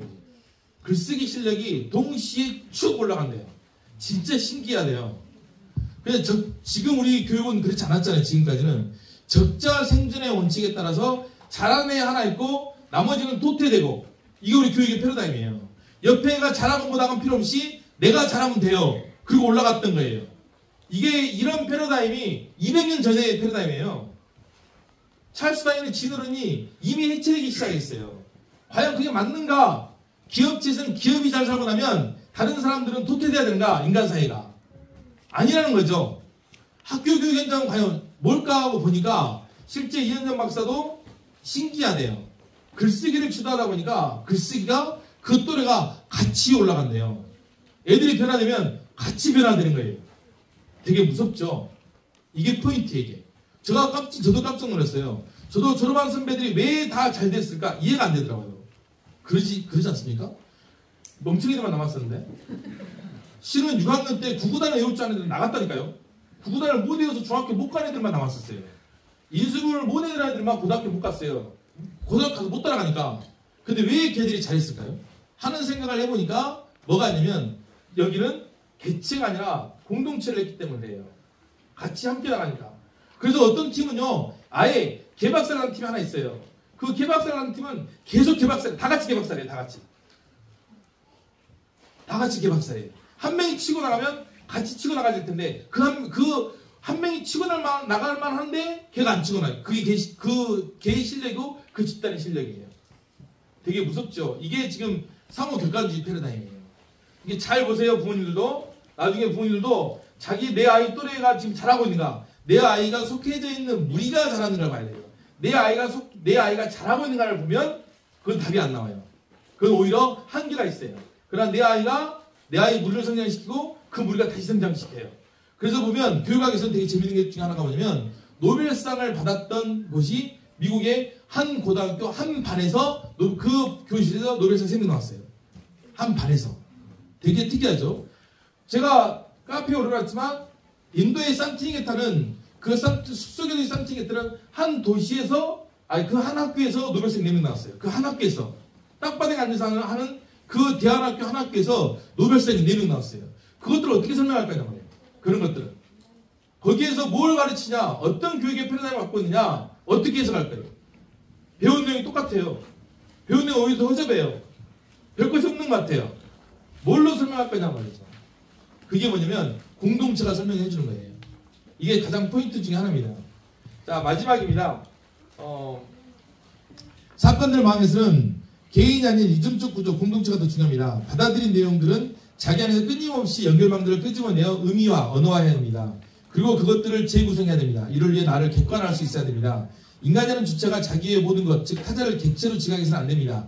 자기의 암과 객체 사이를 존재론적 차이를 두는 것이 아니라 동일한 객체라는 지를 부여해 보아야 합니다. 아니, 좀 더 쉽게 접근하면 자기 자신을 객체화해야 됩니다. 자기 자신을 주체로 뒀을 때 객체와 지식적 관계를 유지하는 것 같지만 오히려 그 자체 안에 틀어박혀 버릴 수 있습니다. 다시 말하면 자기를 주체로 뒀을 때 내가 오히려 더 객체와 관계를 내가 주체가 돼서 내 관계를 유지한 것 같지만 오히려 자기가 그 알미 안에 더 틀어박혀 있다는 거죠. 관계 몇 개를 통해 새로운 변형된 어떤 것들의 존재를 발견해낼 수 있어야 됩니다. 그것들은 내 옆에서 새롭게 나타난 것이 아닙니다. 상호작용은 객체들의 내부에서 발생하는 것입니다. 그것을 가능하게 하는 것은 서로 떨어져 있는 객체 내부에 소용돌이 치는 감각적인 망들입니다. 그 망들을 들여다볼 수 있어야 됩니다. 망들을 들여다볼 수 있으려면 객체화되는 거죠. 객체화된 우리가 어떻게 구조하는 상호작용하느냐는 나의 이슈가 아닙니다. 문제는 객체를, 타자를 맞이했을 때 그 타자를 객체화된 주체가 어떻게 그 구조로 독립된 실제를 계속 머물면서 그 구조를 대하느냐 있습니다. 그걸 말할 때 그것을 독립된 것으로 끄집어내서 볼 수 있어야 되는 거죠. 근데 아이들은 본능적으로 자기를 객관화시킵니다. 대현이는 배가 고파요. 우리 그 전에 애들 보면 주어가 사라지잖아요. 다솜이 싫어요. 어렸을 때. 그때가 학습이 제일 많이 되는 거예요. 그때가 엄청나게 배웁니다. 그때가 배운 양이, 학습의 양이 어른들 때 배운 것도 많아요. 그때는 보면, 가만히 보면 그 아이들이 배움의 속성이 더 알매에 가까이 가지 않을까 하는 생각이 들어요. 그 아이들은 자기를 객관화시켜요. 성장이 늦어져서 그런 것이 아니에요. 자기를 객관화시키면서 대현이 다솜이 싫어요. 대현이 배가 고파요. 이렇게 말하는 거 들어봤지 한번. 어렸을 때. 자기를 객관화시킵니다. 끊임없이 객관화시키기 때문에 궁금한 호기심이 나와요. 이게 그거죠. 이때 아이들이 가장 많이 배울 수 있다고 예를 들면 너무 오버인가요? 아이들의 내면에 이 세계의 모든 것을 대할 때 자기 자신을 객관화시킵니다. 이 세계의 모든 관계들이 아이들의 내면에 펼쳐지는 방식이 오히려 우리가 다시 회복해야 할 배움의 위치가 아닐까 합니다. 인간은 마음의 척도가 아닙니다. 우리는 습관적으로 우리가 사전에 부여한 개념들을 통해 세상을 이해하고 있습니다. 우리가 알고 있는 것들을 낯설게 볼 수 있어야 됩니다. 하고 페이퍼는 이렇게 썼습니다. 읽어보시면 제가 할 일이 없어서요. 이렇게 페이퍼를 친절하게 써드립니다. 자, 교육 복잡성이는 이거고요. 하리학교에서는 제 책의 2016년도 항목이야. 이 하리교육에서는 이게 우리 하리학교 교육입니다. 일반 교육에서는 you don't know what you don't know. 네가 뭘 모르고 있는지를 몰라요. 뭡니까? 제 객관화 안 된 거죠. 내가 뭘 모르고 있는지도 몰라요. 그러나 하리학교에서 뭡니까? 네가 알고 있는 것을 네가 몰라. 네 상태를 아는 거예요. 내가 알고 있어. 네 안에 알미 있다니까. 네 안에 알미 있고 그래서 네 안에 알고 있다는 것을 알아라. 그런 것이 근데 그 알미란 것은 고정된 난리지가 아니란 거예요. 계속 변화하는 거죠. 이 모형이 한리학교 제가 만든 겁니다. 이게 그 객관적인 인식론의 그겁니다. 한리교육이랑 안 하고 제가 일부러 숲교육을 했는데 책을 바꿀 때 한리교육을 할 겁니다. 가장 중요한 것은 이거죠. 이거 포레스트가 대신에 이제 포레스트 플레이로 바꾸면 됩니다. 플레이 에스 커리큘럼. 교육과정으로서의 놀이. 놀이 자체가 교육이에요. 그런데 여기에 보면 교육과정 안에서의 놀이, 안에서도 있습니다. 안, S, 그 다음에 인입니다. 근데 이는 거꾸로죠. 놀이 안에서의 교육이죠. 이때는 아이들은 티처블 모멘트가 있어서 가르쳐야 될 순간이 있습니다. 배워야 될 순간. 이걸 끄집어 가서 팍 가르치는 게 중요해요. 이건 뭐냐면 반드시 알아야 되는 거죠. 지금 한리학교에서 하고 있는 것은 올해 1년 동안 과학이에요. 그래서 과학에서 메터 나오기 시작하고 용해, 융해, 그 응고 이런 걸 지금 하죠. 반드시 알아야 되는 것들이죠. 하지만 이것보다 더 중요한 것은 이거죠. 이거 계속 의미화시키고 언어화시키고 이것은 그거 하다가 보면 지네들이 갑자기 어떤 새로운 게 나타날 거예요. 이걸 해볼까? 이게 나오네? 궁금한 것도 생길 거예요. 뜬금없는 짓을 할 거예요. 그럴 때 선생님들은 티처블 모멘트라 생각하고 이걸 끄집어냅니다. 이 세 가지가 한리학교의 교육의 패러다임입니다. 그래서 어린애들은 계속 놀아요. 계속 놀면서 계속 거기서 언어화시키고 끄집어내고 메타인지화하고 그걸 끄집어냅니다. 그래서 그것을 올려놓고 그 안에 이제 선생님들은 아까 말했던 이것 때문에 이것이 있어서 이것을 학교 프로젝트에서 마마무리 계속 집어넣습니다. 하지만 그게 주가 되면 안 돼요. 이게 더 주가 돼야 되죠. 그래서 계속 놀면서 뭔가 찾아 나갑니다. 자, 그리고 약간 고학년부터는 이제 어떻게 진행이 되냐면 여기서 보면 우리 그 작년에 했던 겁니다. 어떤 주제를 가지고 새로 나와 있는 것들을 구조화시키고 이거 뭡니까? 이 망을 짜잖아요. 망이 뭡니까? 이 망을 짜는 것이 뭐냐면 내가 그동안 알고 있는 것을 다 끄집어내는 거예요. 내가 그동안 알고 있는 것을 끄집어내는 과정이에요. 끄집어내서 연결시키기 전에 과정이 이 망 짜는 거예요. 근데 부모님들이 생각할 때는 일반 학교에서는 이 망을 짤 필요가 없어요. 이미 공부할 걸 다 정해졌어요. 여기는 우리가 짜야 돼요. 뭘 공부할 것이 나 안에 뭐가 있는지. 그래서 보면 이거 망 짤 때 보면 아이들이 뭘 얼마나 많이 알고 있는지가 나와요. 망을 짤 때 복잡하고 많은 것이 나올 때 이 아이 속에서 복잡한 체계된 비구조화된 망이 많구나 이걸 느껴요. 이 망을 짜고 이 망 속에서 또 하나 끄집. 여기는 인 아웃 그럽니다. 망을 아웃 넓게 펴고났어요. 그 중에 하나를 찍고 나서 깊게 들어가고 또 깊게 들어가서 다시 또 넓게 펼칩니다. 이렇게 구조화됩니다. 이렇게 넓게 펼쳤다가 하늘로 들어가서 깊게 들어가고 다시 이것을 또 쫙 펴요. 이것이 계속 순환이 됩니다. 과정 중에. 이게 지금 계속 유물에 관하여서 작년에 발표했던 잘생긴 애기 하나 있죠. 이렇게. 잘생겼죠? 예, 기호 3번 1번입니다. 그죠? 예. 왜 얘가 두 번이 나옵니까? 이렇게 잘생긴 애가? 작년에 좀 했던 애들입니다. 자, 그리고 그 다음에 조금 위에 올라간 애들은 이제는 집 짓기든 자기 노작을 합니다. 이때는 본격적으로 자기가 메타인지를 활용을 해서 자기 주변의 걸 활용하고 뭔가 성취감을 느끼고 뭔가를 해봐야 돼요. 내가 주체가 돼서 내가 뭔가를 끄집어내야 나와야지. 그 다음에 뭐가 들어가냐면 이제 개화여행을 갑니다. 작년에 했던 집을 지면서 했던 우리 회장님 잘생겼죠? 왜 여기 나왔을까? 잘생긴 아이들입니다. 그리고 이것이 이게 신체 선거 위반인데 이렇게 되어 있습니다. 그래서 이걸 하면서 자기들이 하고 있는 작업, 노작 교육의 언어와 의미화를 아까는 누가 시켰어요? 선생님이 시켰다면 그동안 이 집짓기를 하면서 언어화 작업화를 세상이 만들어놨던 철학자나 위대한 고전을 통해서 집짓기가 의미화가 돼서 자기 안에서 망을 만들어지게 되는 거예요. 그러니까 아이들이 하고 있는 것들이 그냥 보면 선생님들이 생각할 때 다른 데에서 오면 저건 시험에도 나오지도 않는데 저거 공부가 될까? 왜 애들이 쓸데없이 이런 책을 봐? 왜 이런 책을 보고 왜 칸트니 왜 이런 걸 해? 이렇게 이해를 해요. 그렇게 하니까 그 애들이 공부를 못하는 거예요. 이렇게 하니까 우리 애들이 공부를 잘하는 것이고요. 이게 왜냐면 망이면 제 말 아니고 왜 제가 교육부 미래교육 특별위원회에 들어갔겠어요. 가서 확인해 보시면 아시겠지만 황우여 장관 때 박근혜 대통령 시절에 제가 제일 젊었고 이쪽 쪽이 저밖에 없어요. 교육학자로서는 제가 처음에 저하고 2명밖에 없어요. 교육학자로서는. 그 사람들은 교육학을 믿지 않았어요. 기존의 교육학을. 그래서 교육학자는 저 하나 부르고 하나는 어디죠? 그 고등학교 교장선생님, 강익수 교장선생님. 그 충청도에 천안에 있는 하나 재단에 있는 교장선생님이었어요. 그 사람만 둘이만 교육학 박사였어요. 지금 현재 카이스트 총장님도 같은 교육 그거였어요. 현재 카이스트 총장님. 다 이런 패러다임입니다. 지금 상호 득간주의 패러다임으로 확장하고 있어요. 지금 카이스트는 완전히 바뀌었어요. 그 패러다임으로. 그래서 카이스트는 어떻게 되냐면요. 보통 대학 가면 그 우리 아버님 저들은 그러죠. 7년 동안 휴학을 하면 그 복귀 못하죠. 7년이죠. 카이스트는 그거 없애버렸어요. 나이가 60이더도 복귀할 수 있다. 옛날엔 나이 패러다임이에요. 그 시간의 패러다임을 없애버린 거예요. 카이스트는 그 총장님 가자마자 제일 먼저 하는 것이 너희 밖에서 창업해. 밖에 나가. 마음대로 해. 구조 안에 들어오지 마. 나가다가 졸업당 해줄게. 그 뒤에 와. 그거 바꿨어요. 텔레비전 잘 나오죠. 뭐 시험 문제 할 때 교수를 해킹해라. 그래가지고 그 유재서가 나온 사람. 저 같이 일했어요. 16명이 일했는데 거기서 갖고 온 패러다임들이 다 이런 패러다임이에요. 복잡성 패러다임 이런 패러다임이에요. 말해줘도 잘 안 믿어요. 사람들이. 예. 이에게 건물을 짓고 장기 놀자 그랬어요. 이게 솔직히 가능합니까? 저 애들이. 그리고 여자 선생님 혼자서 눈에 색깔가 들어가기 시작하고 막 안과를 가고 그러셨대요. 여자 선생님 혼자서 이 위에 올라가서 여자 선생님이에요. 아무나 못 올라가요. 연장 드는 것도 저기들하는 레벨이 있어요. 이걸 지었어요. 이걸 지었습니다. 가능하지는 않잖아요. 다른 사람들 이거 지금 여러분들 이거 증거다 이거죠? 뭐 여기 살고 있어요 우리가 지금. 그래 이것도 되게 재밌는 게 있어요. 그냥 지어가지고 갖고 노는 것이 아니에요. 어린애들한테도 할 때 빠끔살이 시키지 마세요.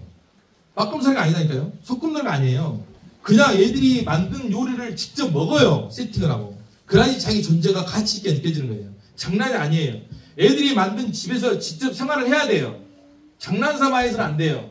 아이들 것을 그렇게 치고 하면 안 돼요. 아이들 그래야지 이게 지네들이 어찌됐든 간에 지금 아무리 우리 보르스가 못한다고 해도 이걸 지은 애들이에요. 얘들이 힘들 때 이거 보겠죠. 그리고 이걸 다시 회상하겠죠. 어디 안 가요. 저는 포기 안 합니다. 걔들. 예. 중학생. 이거 또 우리 회장님입니다. 오늘 많이 나오네요. 이게 저희는 성년식이에요. 어느 순간부터 터닝 포인트가 있어야 돼요. 터닝 포인트가 있어야지 자기 삶이 바뀌어요. 실은 그러죠. 부모님들 가족들 다 4명씩 해외여행 가려면 얼마나 돈이 많이 들어요. 그러니까 그리고 직장 다 빼야죠. 시간 다 빼야죠. 그런데 애 한 번 갈 때마다 애 한 번 보내면 그 팀에 얼른 보내시면 돼요. 그게 완전히 애를 바꿔놓은 거예요. 그거 같이 많이 바꿔놓은 게 없어요. 그거 할 때 그냥 가겠습니까?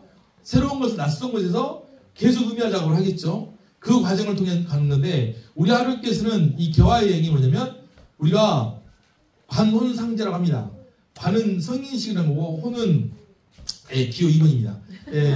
혼은 결혼, 상은 초상하는 거, 제는 제사. 1번이 뭐냐면 관이에요. 관.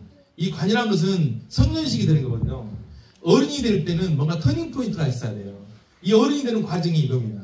그런데 제발 부탁하는 것이 뭐냐면 너 그러면 여행 안 보내준다고 협박 좀 하지 마세요. 부모님이.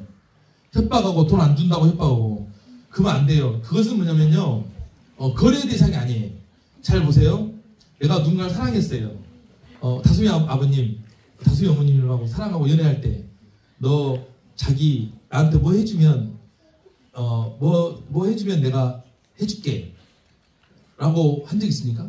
없죠. 사랑하는 사이는 그런 거 아니에요. 사랑은 계약 관계가 아니에요. 근데 네가 이걸 하면 내가 보내줄게. 이건 계약이죠. 계약. 딜이잖아요. 딜. 어떻게 얘하고 그런 걸로 딜을 해요. 딜은 아니라니까요. 그것은 딜의 대상이 아니에요. 사랑은 딜이 아니에요. 소연이 어머니 딜입니까? 아니죠. 사랑은 딜. 근데 부모님들이 그걸로 협박을 해요. 애들. 협박할 것은 따로 있어요. 사랑을 하면서 이거 해주면 내가 해줄게 라는 그런 말. 그건 무서운 말이죠. 나중에 애가 부모님 고마워하겠습니까? 부모님 고마워 안 해요. 부모님이 나 니를 키우느라 이렇게 고생해갖고 이렇게 하고 니를 보내는데 이렇게 고생하는데 이렇게 말하면 아이가 가슴속에 뉘우치고 우리 부모님이 나를 고생해서 보내주겠다 이런 생각을 하겠습니까? 그 생각 안 해요. 부모님이 너무너무 고생하고 나 니 해줄 것을 다 해주고 이것도 해주고 저것도 해주고 싶은데 해주지 못해서 미안할 때 있잖아요. 그 미안함을 보일 때 아이가 오히려 훨씬 더 감사하죠. 근데 그 말을 막 부모님들이 옛날에 6.25 때도 아니고 막 애들한테 내뱉어요. 그럼 애들은 그냥 학교 와가지고 저한테 말합니다. 콧방귀도 안 껴요, 애들은. 말을 하고 저한테 이야기를 해요. 내가 말해줄게 이렇게 말합니다. 그건 딜이 아니에요. 사랑의 관계는 거래가 아닙니다. 사랑은. 만약에 우리 율리 어머니가 율리 아버지께서 딱 해가지고 너 나 해외여행 갈 때 가게 해줄 테니까 가게 해주면 내가 사귀줄게. 그럼 율리 엄마가 빵 때려줄 거야. 거리가 아니라니까 사랑은. 예, 이때 성년식이 새롭게 시작됩니다. 이때 바뀌어져요. 우리 성민이 같은 경우는 갔다 와서 확 바뀌었습니다. 그리고 나머지도 나름대로 인성이, 민혁이, 뭐 가은이 다 우리 우림이랑 다 갔다 와서 한 걸음 한 걸음씩 나가고 있는 것 같아요. 이 과정입니다. 이렇게 해서 학교 커리큘럼 만들어져요. 이 과정을 갖고 이 과정이 뭐냐면 아까 말했던 대로 상호 객관주의를 그 안에서 집어넣는 패러다임이에요.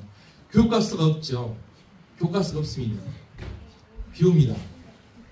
네, 여기에 체코 같은 이야기 이렇게 하고 있습니다. 네.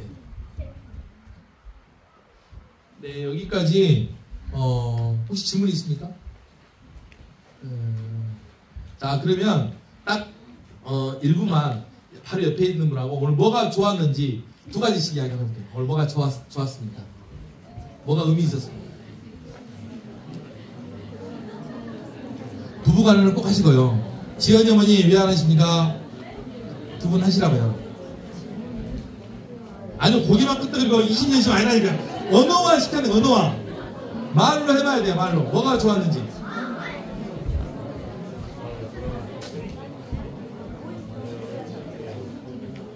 우리가 언어화 시키지 못하기 때문에 언어화 시키는 것이 메타인지화 시키는 거예요.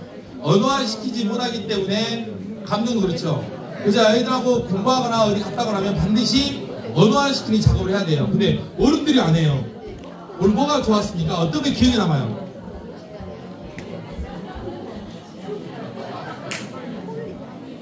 어떤 게 기억에 남습니까? 자, 저렇게 어디를 갔다 오든 뭘 하든 간에 그 상황을 의미화 시켜줘야 돼요. 지난번 우리가 할 때 작년에 무슨 말이냐면 언어화 시킨다는 말 들었죠. 우리가 감정도 언어화가 안 되는 거예요. 감정이 언어화가 안 되니까 그냥 싫다 좋다만 나오다 보니까 분노 조절 장애가 생기는 거예요. 내 감정이 서운하다, 안타깝다, 엄청나게 많은 감정의 언어가 있는데 그 감정을 언어화 시키지 못하다 보니까 나는 그냥 싫으면 소리 지르고 꽉 하고 끝나는 거예요. 그걸 언어화 시키는 것이 객관화하는 것에 가장 좋은 방법입니다. 강의를 듣고 나서 오늘 뭐가 좋았을까? 어떤 것이 기억에 남았는가를 한 번씩 말로 직접 쑥스럽지만 해보는 거.